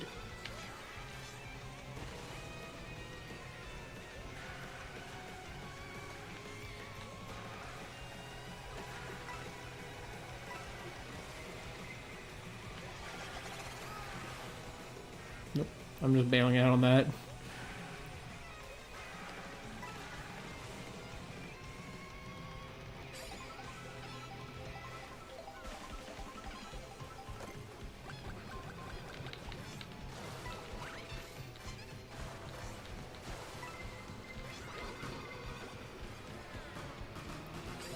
Alright, still in it.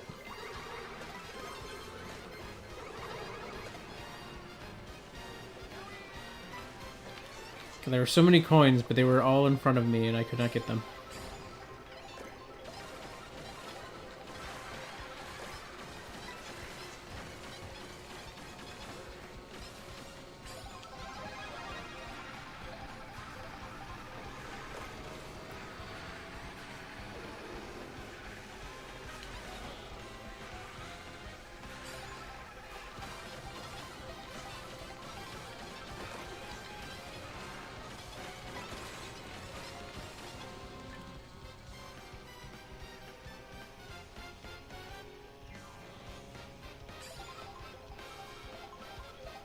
What do we get? Coin.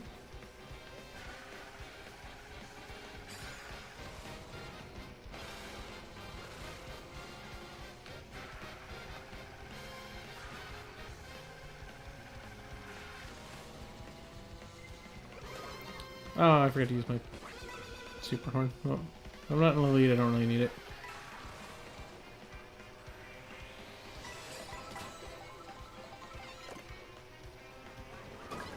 Oh, wow. Goodbye.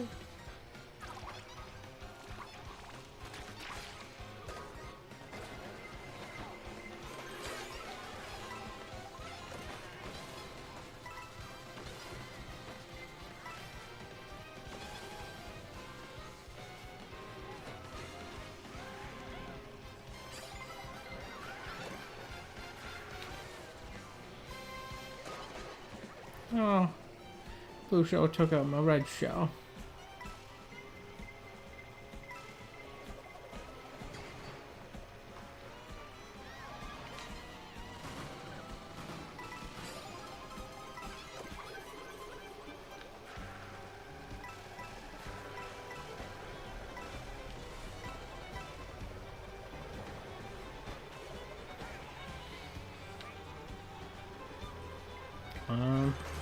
I'm like locked in as we're getting closer. Cause like I'm still kind of like, I'm kind of back of the pack now.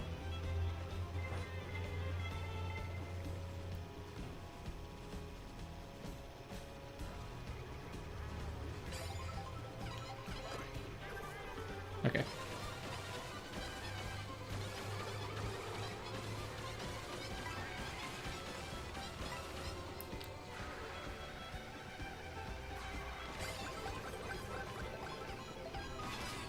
No. I'm collecting all these coins. They're mine.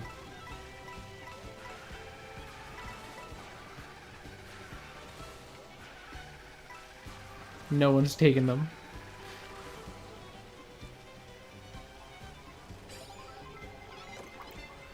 Uh-oh. I accidentally used my banana.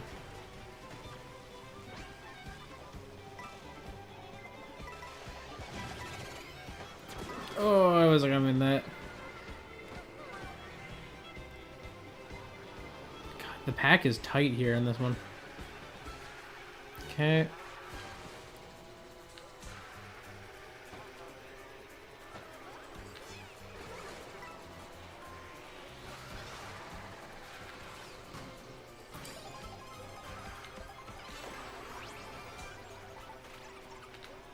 Oh, I got swoop. Nope.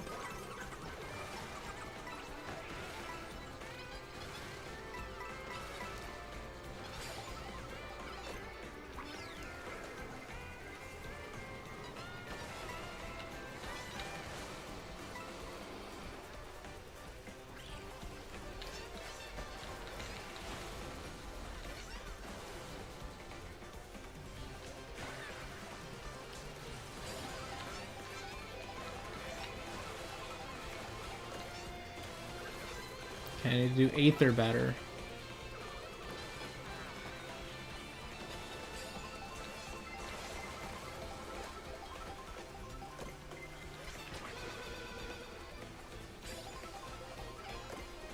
Oh, super horn into super horn.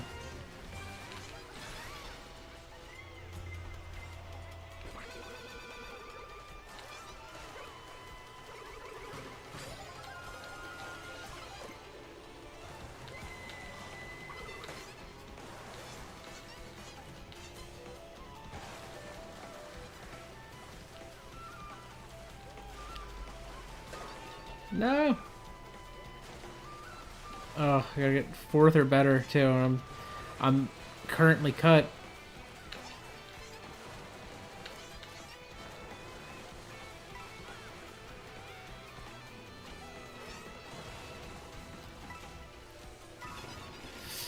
Ooh, I can collect those coins. Yeah, I could see that green shell through the coins. I don't think he could. Oh no. Okay, got a mushroom.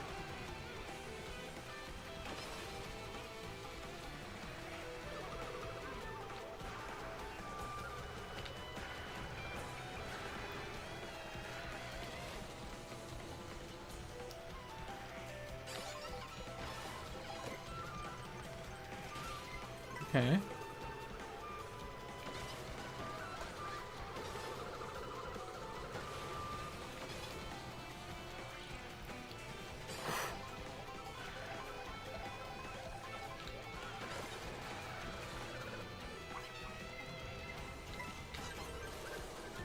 Coins.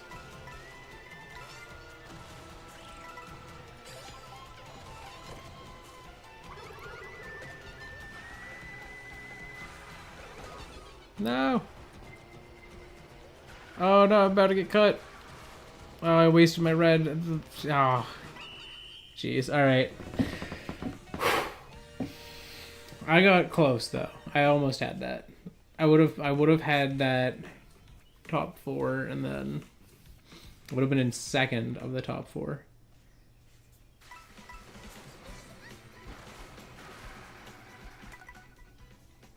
Well, let's see who wins.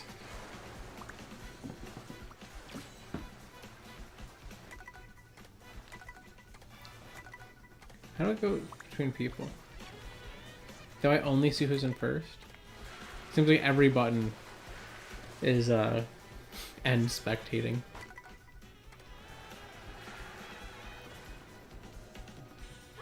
Well, hey, at least I lost to the Sting Bee who won.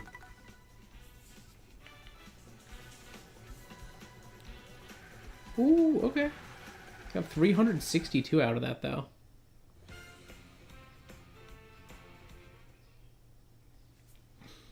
That's not bad.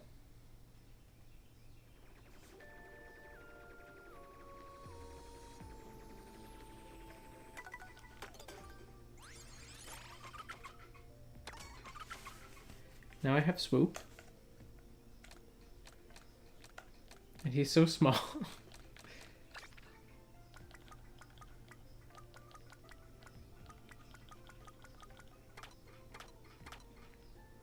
I'm gonna back out because I did not want to do another race.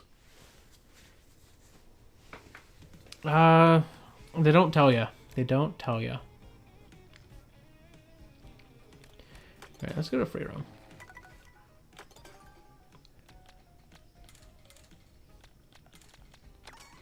Okay, let's get Swoop. So I think I have every cart in the game now, because it doesn't show me that there's any missing now. So I think this is all of them. Swoop in a little dumpy. Swoop. What feels Swoop? Oh, that's what it says, Swoop. You know what? I haven't tried this. Do they have inside drift on this?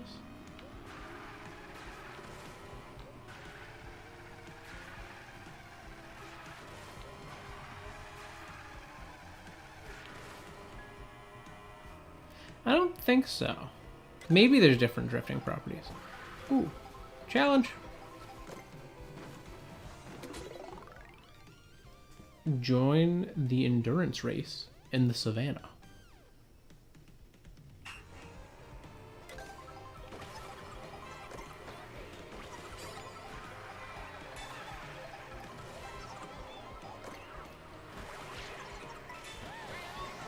Well, is it really an endurance race if I'm joining partway in?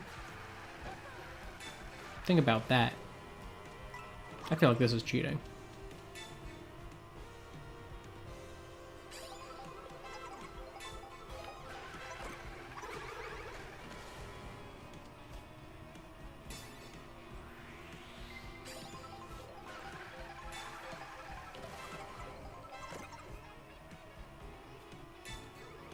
Alright, I think I can corner cut here? Yeah.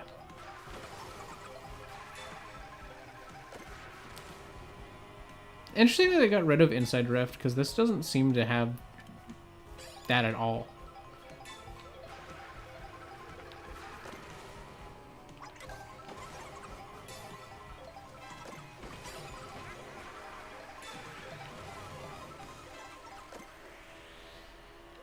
I feel like I'm just spawning new characters in. Either that or they despawn when you lap them. And they come back at a certain point. Woo. I guess it's an endurance race because you're not trying to get first, you're just trying to finish.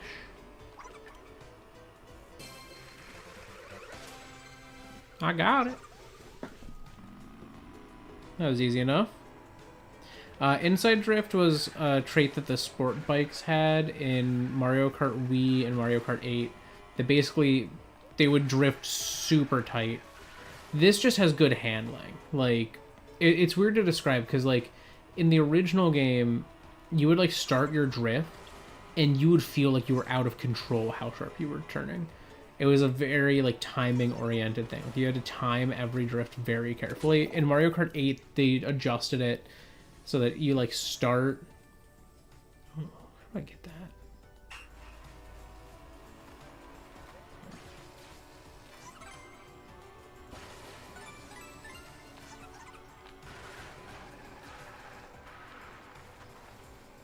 Did I just do this?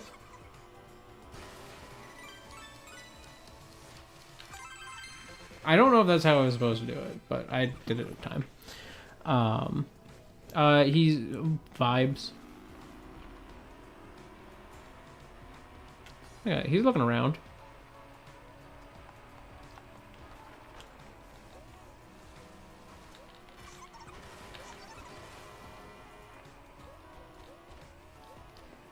Alright, there's gotta be more P-switches around here.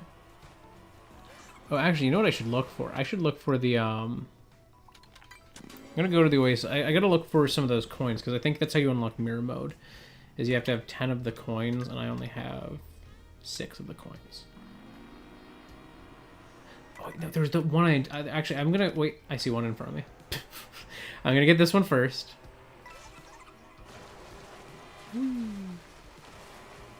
You have to have 10 of the coins and beat every cup in 150, ending with Rainbow Road. You might also have to do that with Knockout Tour.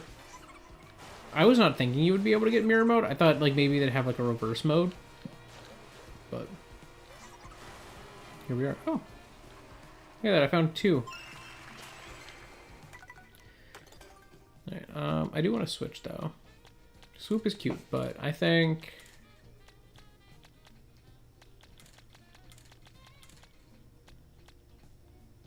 I'm gonna go with the Vampire. I never play Waluigi in this game, so I feel like I'm obligated to do so at least once.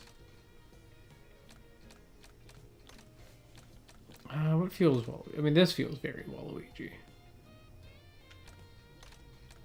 If they should have put his double dash cart in. Actually, that should have been his vehicle in this game.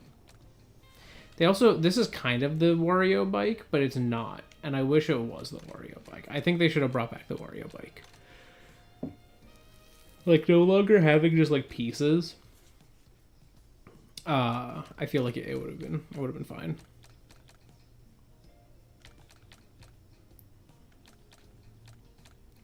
Honestly, the Locomoto, like steampunk aesthetic, I feel like that's kind of vampire-y to me. Let's do that. I did not get Welcome Tour. I kind of want to, but I don't know if I will.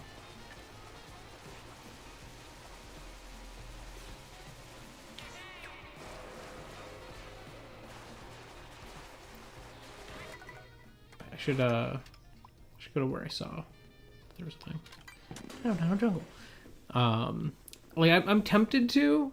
I don't know. I don't know if I want to or not. It's hard to say. All right. Because I do have some of the accessories it utilizes, and I have a TV that's capable of doing the stuff that it does now. So I'm like, I'm kind of tempted, but at the same time, I'm like, do I want to? You know, like it is a $10 game that I don't know if it should be $10, but maybe. I've heard it is actually more, like has more depth than people were expecting.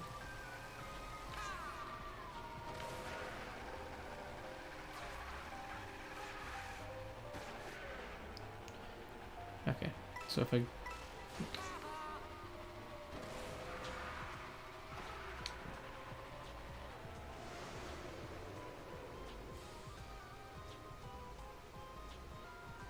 get up there?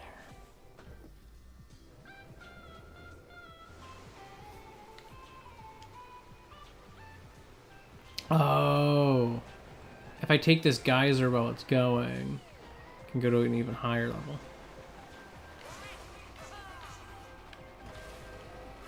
Whoa.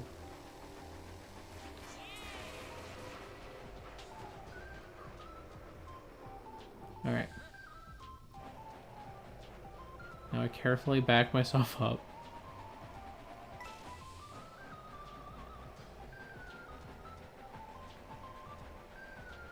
Oh, it makes chugga chugga choo choo noises when you're going. That's cute. Okay. No! No! Okay, I don't think that was how I got up there. That's okay. Whoa! That's kind of cool.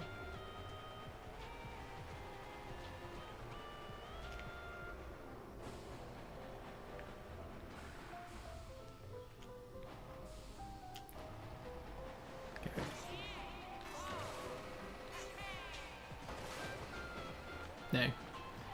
I think maybe if I'd had more speed going into that, but that's fine. I can find ones elsewhere. Because that one seems tricky to get to. I'm not seeing the path.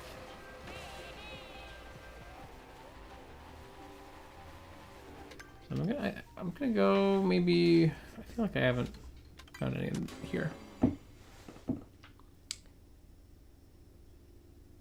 It's. So I think, from what I've heard, what makes it really good, because I trust the opinion of I can't think of his name right now. Why can't I think of his name? Right, here, I'm gonna pause real quick. I'm gonna look up. Who was it? Who are you?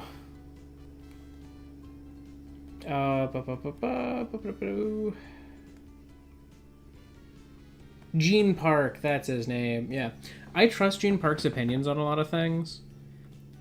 He said he really enjoyed a lot of the different puzzles and mini games that were present, and the game has a lot of worlds.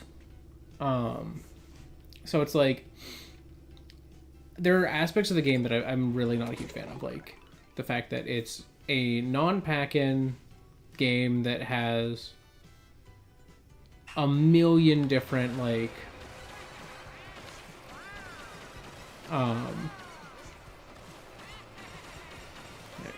with me. Got it. That has a million different accessories that it requires. So it's a $10 game, yeah.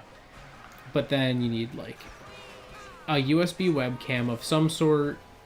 You need a 4K TV that has 120 hertz refresh rate if you want to get the most out of those.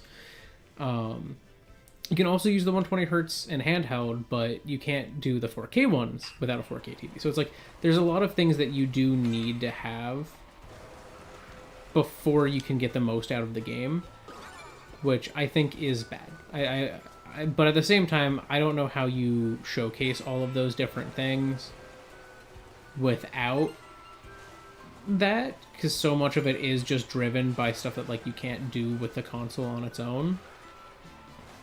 Come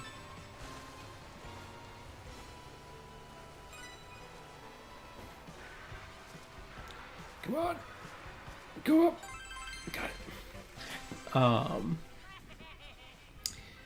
But to be fair, the only thing you really, in most cases, need to pay money for to do it are I don't know if it requires a Pro controller at any point.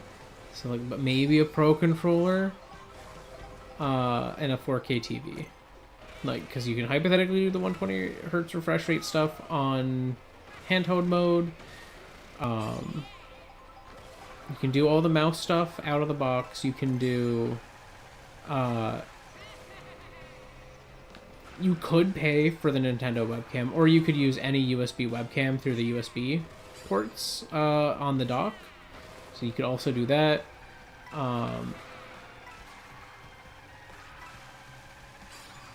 So it's like I think a lot of people exaggerate the price of the game to get the most out of it beyond what it really like needs to be.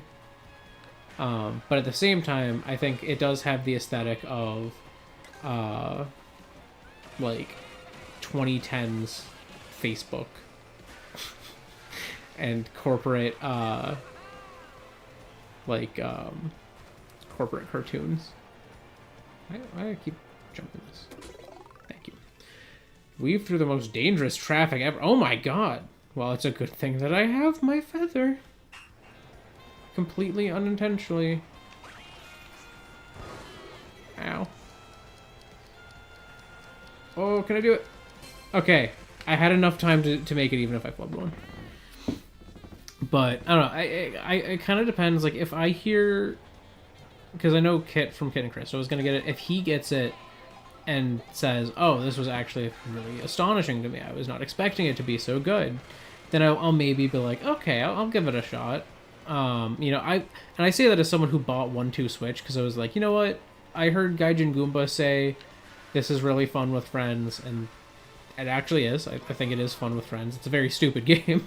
I don't think it should be $60, but I think it is fun.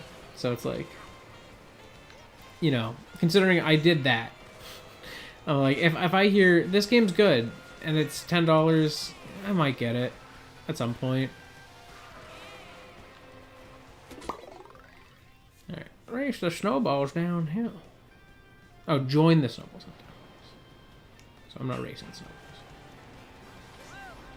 I just have to get there in time.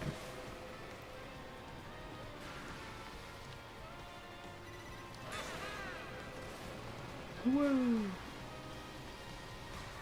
Interesting, there's only one checkpoint on this. Also, the HD rumble goes crazy when you're near those snowballs. My god. I did it. But yeah, I think it would have been...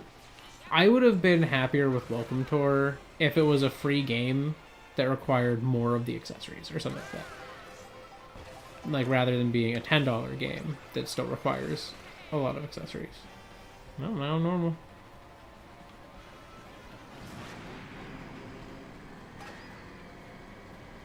I don't know how long this lasts. I just saw this truck and I was like, this is the first time I've seen this truck.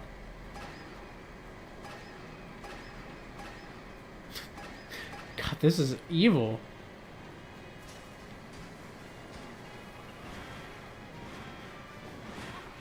Okay, it kicks you out.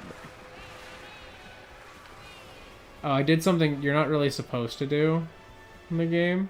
I looked at these panels as you go past them, and it just flips instantly. I was like, it would have been nice if they had like a little transitional effect, but at the same time, it's like, who's staring sideways while driving past a dash panel, you know? Like, who's doing that, really, other than, like, me and a few other people going, like, I wonder how they programmed these.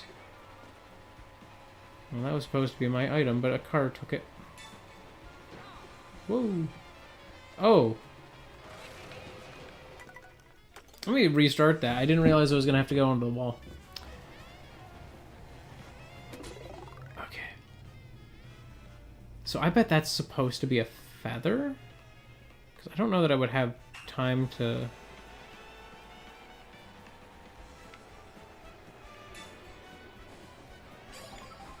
It is. It's always a feather.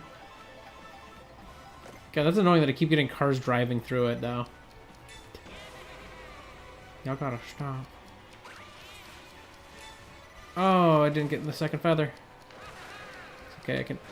Oh, I flubbed it. I flubbed it. I needed to be able to jump, but I kept drifting by accident. But yeah, there's some things in Welcome Tour that I'm like, oh, that sounds like a really cute little like tech demo thing. But I'm like, yeah, it's a tech demo. That's how most tech demos are, I guess. Okay, this one, the traffic was much kinder to me.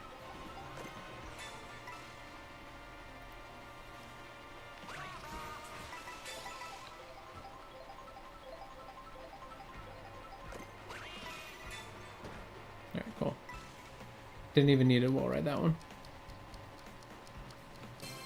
Okay. Cool. Nice.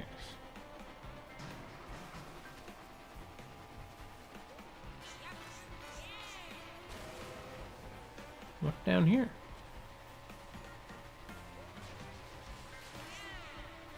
A little camp.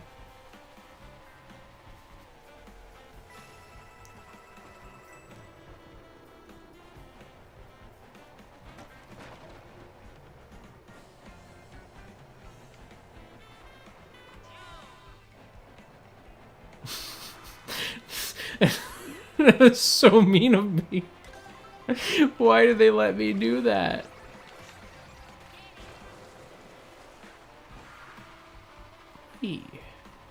Let's see what this is. Grab the blue coins on the way to Dandelion Depths. Ooh.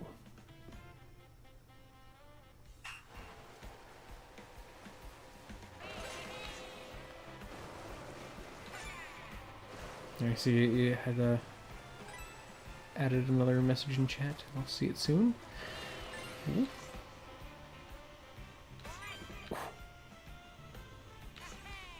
Oh. I hate having to precision. No, no, I should have spun. All right, I gotta retry that. Yeah, I've heard some are fun, some are just like, oh, that's a tech demo. And it's like, yeah, that sounds about right. I do sometimes like seeing things like that, because sometimes like they like to find ways to incorporate tech demos into actual games down the line. So it's like, ooh, I kind of want to see, like, is this something we'll see in a game someday? I was like, yeah, maybe, maybe not.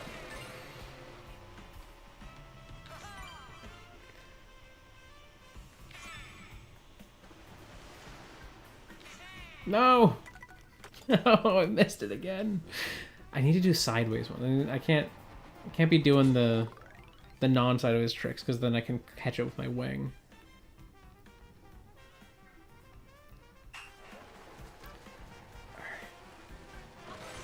I'm not good at precision flight in this game. Like, precision gliding is just not my strong suit right now.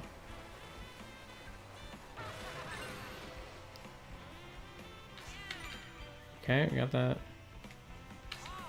Oh, see, I missed that one because I did the front one. And I could feel it. I knew I was going to do a front one. I was like, oh, I got to do a side one. But I was like, oh, but I'm lined up right now. I can't do a sideways one. What are you talking about? Whee.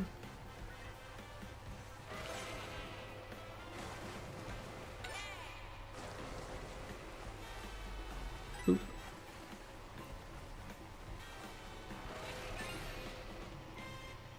Okay. Let's just glide carefully and precisely. Let's just do that. Okay. Okay. Okay. No! Oh, I couldn't land in time. I couldn't land. I feel like you have less ability to control your upwards and downwards trajectories in this one. I have to figure out the gliding more.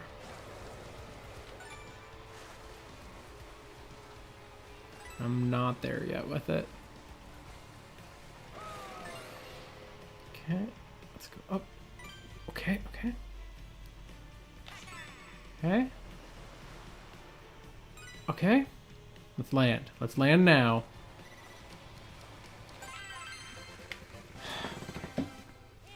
Jeez. Alright. Let's go back to Dandelion Depths, because I came here to look for, like, the peach medallions. And I did not. I just did some little side quests. Ooh.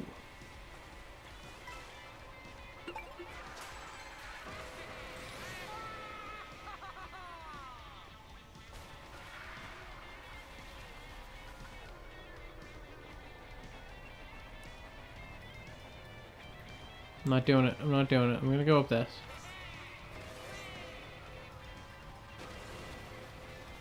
Oh, wait, wait, wait, wait. Hello? Oh, I didn't get it.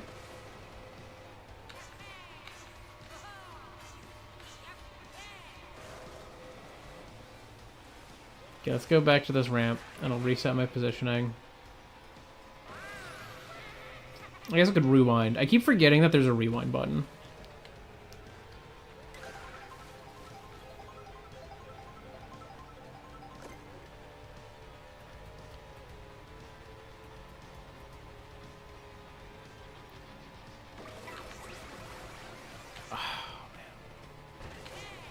Wait.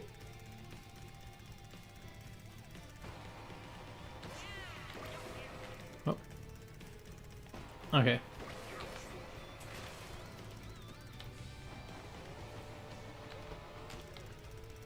Need to have the item still. Okay. Now I got it.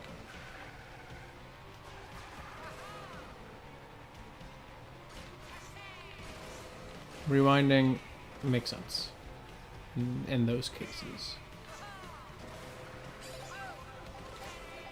Ooh. Question mark panel. Ooh. Pop. Alright, catch that. That. How many am I at? How many? 9.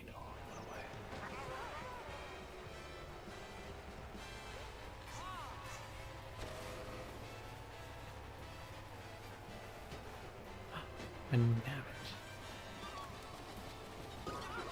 it. Ow. I can catch him, I just have to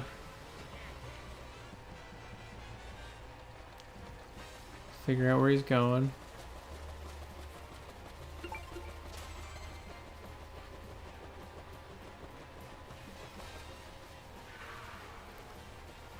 Okay, he went back this way. Kind of have an idea of his loop now.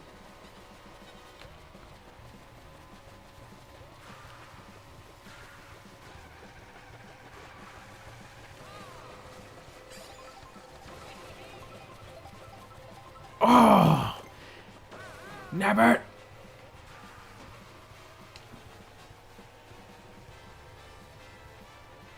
Where'd he go?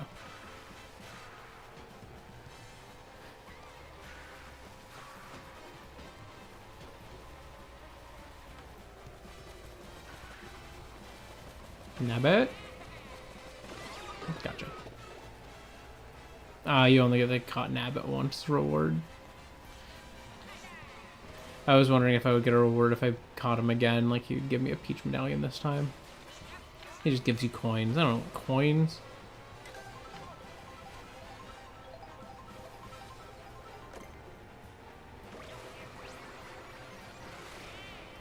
Vampire's back.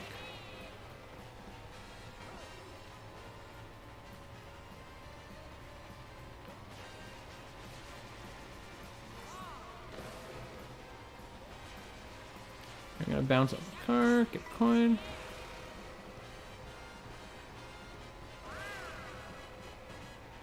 I'm sure Blue Cinema's got some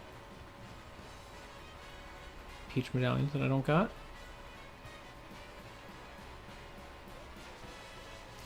Why is everyone backpacking here? This is a weird place to backpack, guys.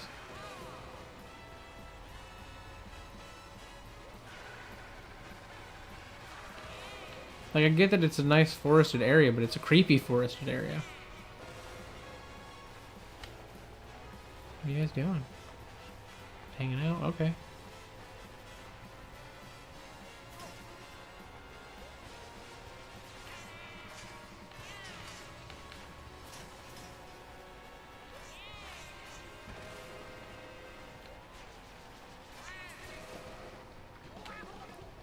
No, no. I tried.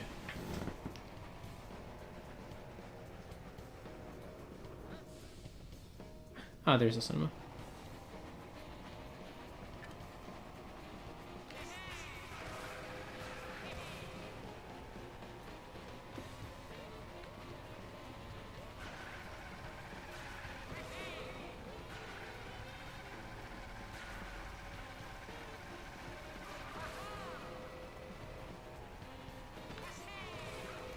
Whoa, whoa, whoa, whoa, wee, whoa.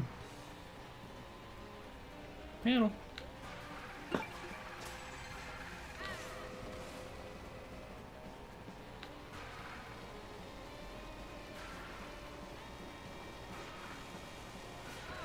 Another panel.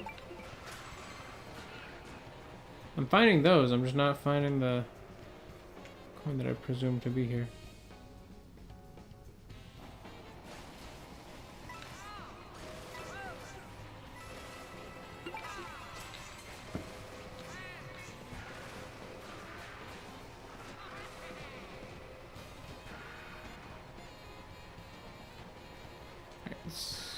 We're... Whoop. What's up here?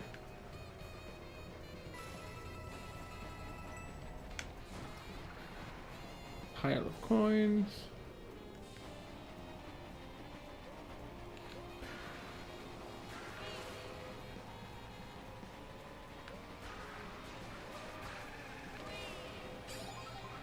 Whoa.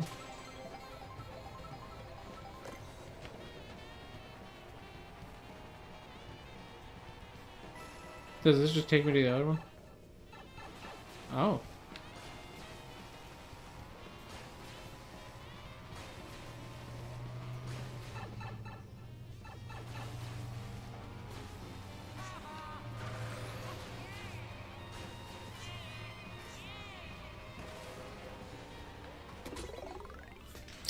Okay. No, what I was expecting. Oh no.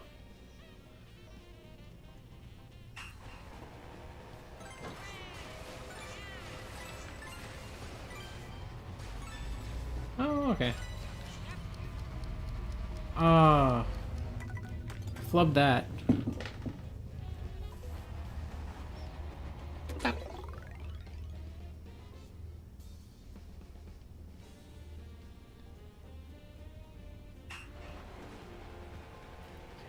Go here.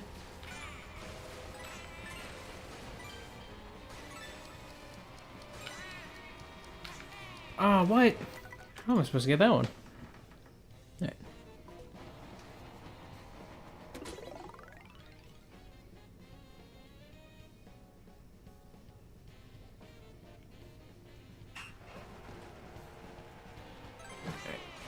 Okay.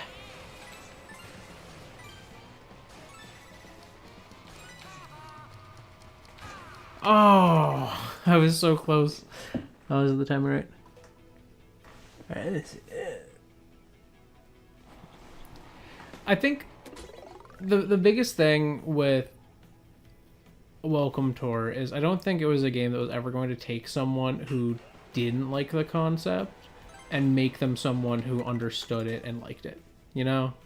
I think that, just generally speaking, is the case with it. It's very much a game that, like, if you do not feel like you want it, you will not enjoy it, do not get it. It will not sway you on what it is. You have to already be sold before you buy. Okay, there.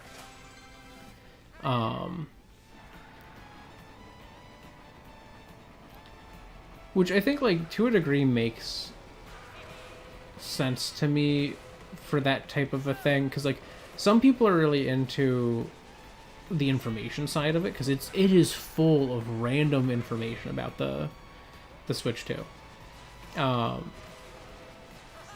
And so, like, some people are just like, ooh, I love knowing about the random stuff that the magnets can do, I guess. I don't know, like, which that's less what I would be interested in, but, like, I'd probably read some of it anyways. Like, it's just not, it's not like what my draw would be if I was to get it.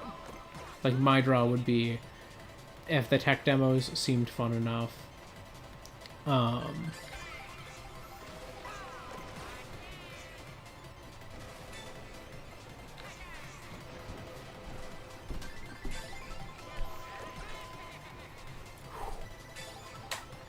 It's an interesting one. I'm, like, chaining stars together.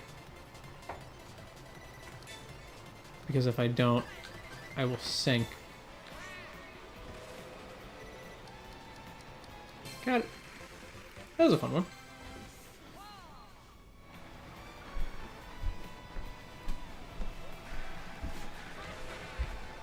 Fair enough, because it's like there's some things that like even like 1-2 Switch was very much a tech demo game, and 1-2 Switch had some like random tech demos that like they did not touch until like Super Mario Party Jamboree, like, which is a crazy long time to go without utilizing this specific thing.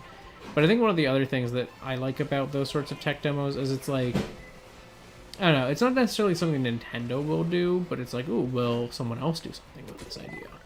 The answer is usually no. But I think it would be cool to see people like more consistently utilize those.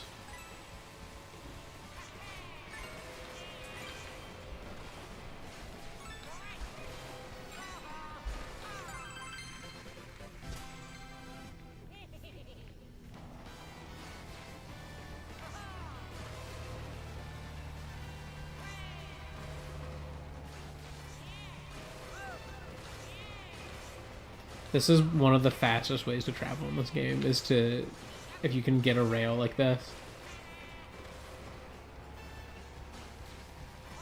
that you can just like keep tricking off of. Oh. And then I do a sideways trick that does not help me or build my keys. But these like single tricks like this. Oh.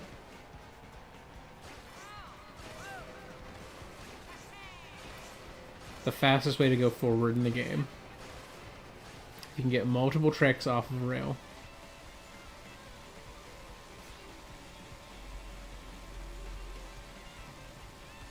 So I am partial to sometimes getting the big boost.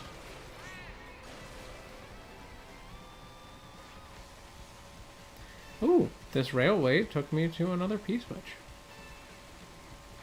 Don't mind if I do. I still haven't found another medallion. I keep getting sidetracked. Free roam is just ADHD mode. Whee. Knowing that Monolith Soft worked on this, there's a part of me that's like, man, ooh, if they were to do Nintendo-centric DLC. Oh no! I flubbed it. If they were to do like Nintendo-centric DLC, like, you know, you'd get a whole region of the world that's like Nintendo inspired. I would want them to have like at least a Xenoblade reference somewhere. Like, put like a Xenoblade, one Xenoblade character in the game. Like, give us, oh my God, these fuzzies. These fuzzies. Power pass fuzzies. Indeed. Okay, go up. We jump. Jump. Jump. Jump.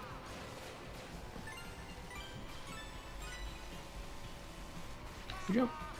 We jump. We jump. We jump. Got it. How to time those. Alright.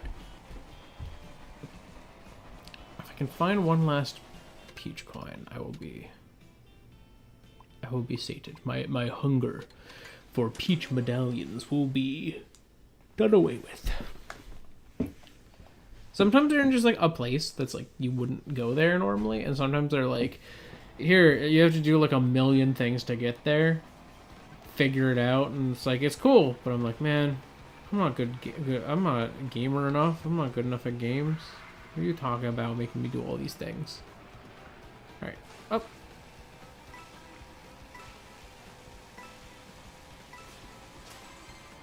Oh. That's not what I was expecting that to lead me to. I was like, maybe this will lead me to a peach medallion. No, it did not. Okay, I'm getting too far away from the track, I feel. I guess they're not always right around a track, but I know that there's usually a handful near any given track.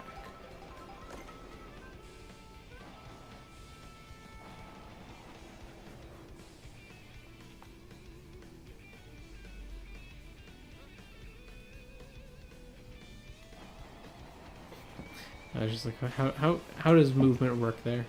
Oh, I see a little question mark panel.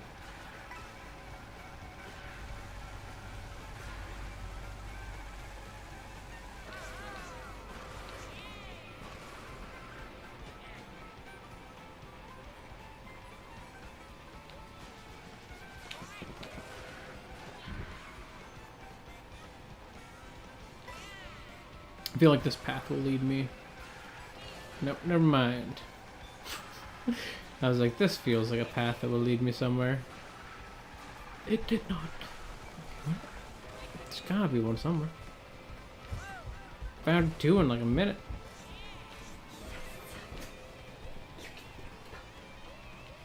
I see food. Y'all seen any glowy medallions? Ow. Where is it? There's gotta be one.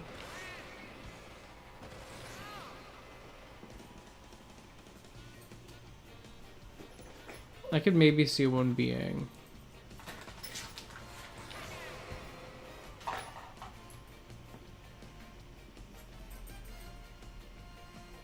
off this way.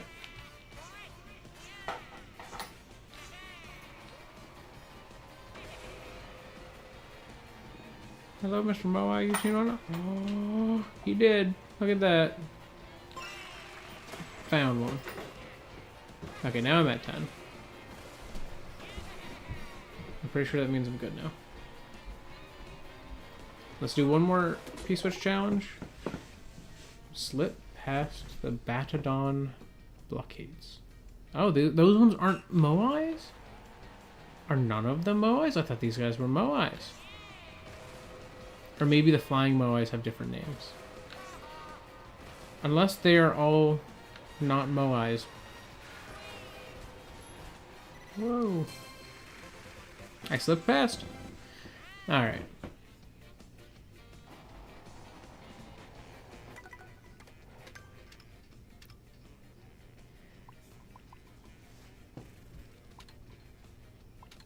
I want to know, like, how big this world is next to Xenoblade to decide. Because I'm just curious, because, like, in Xenoblade Chronicles X, there's a specific comparison point I want. Like, Skells feel so faster, but I'm curious, are you faster in Mario Kart World than a Skell? If you're in free roam. Like, who would win in a race? A Skell on the ground, driving, or a Mario Kart? These are the questions I ask. But I'm going to leave free roam and we'll just watch while we drive around a bit. But yeah, thank you so much if you joined me live or after the fact. Either way is cool with me as long as you had some fun. That said, I'm going to go do human things as humans do, and you probably should too. So, thank you so much. Goodbye. Farewell. I don't know what I'm going to be doing on Wednesday of this week, but we'll figure it out. Maybe it's going to be more Mario Kart. Maybe it's going to be Pokemon Violet. I don't know.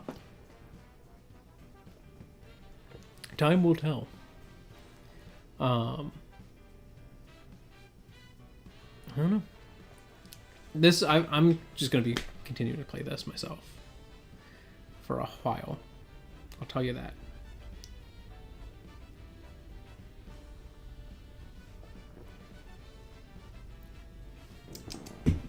That's what I'm gonna do. But yeah, that's it for me. Goodbye. I'm gonna go turn off the. Wait. I don't have to leave. I don't have to leave. I have technology. All right.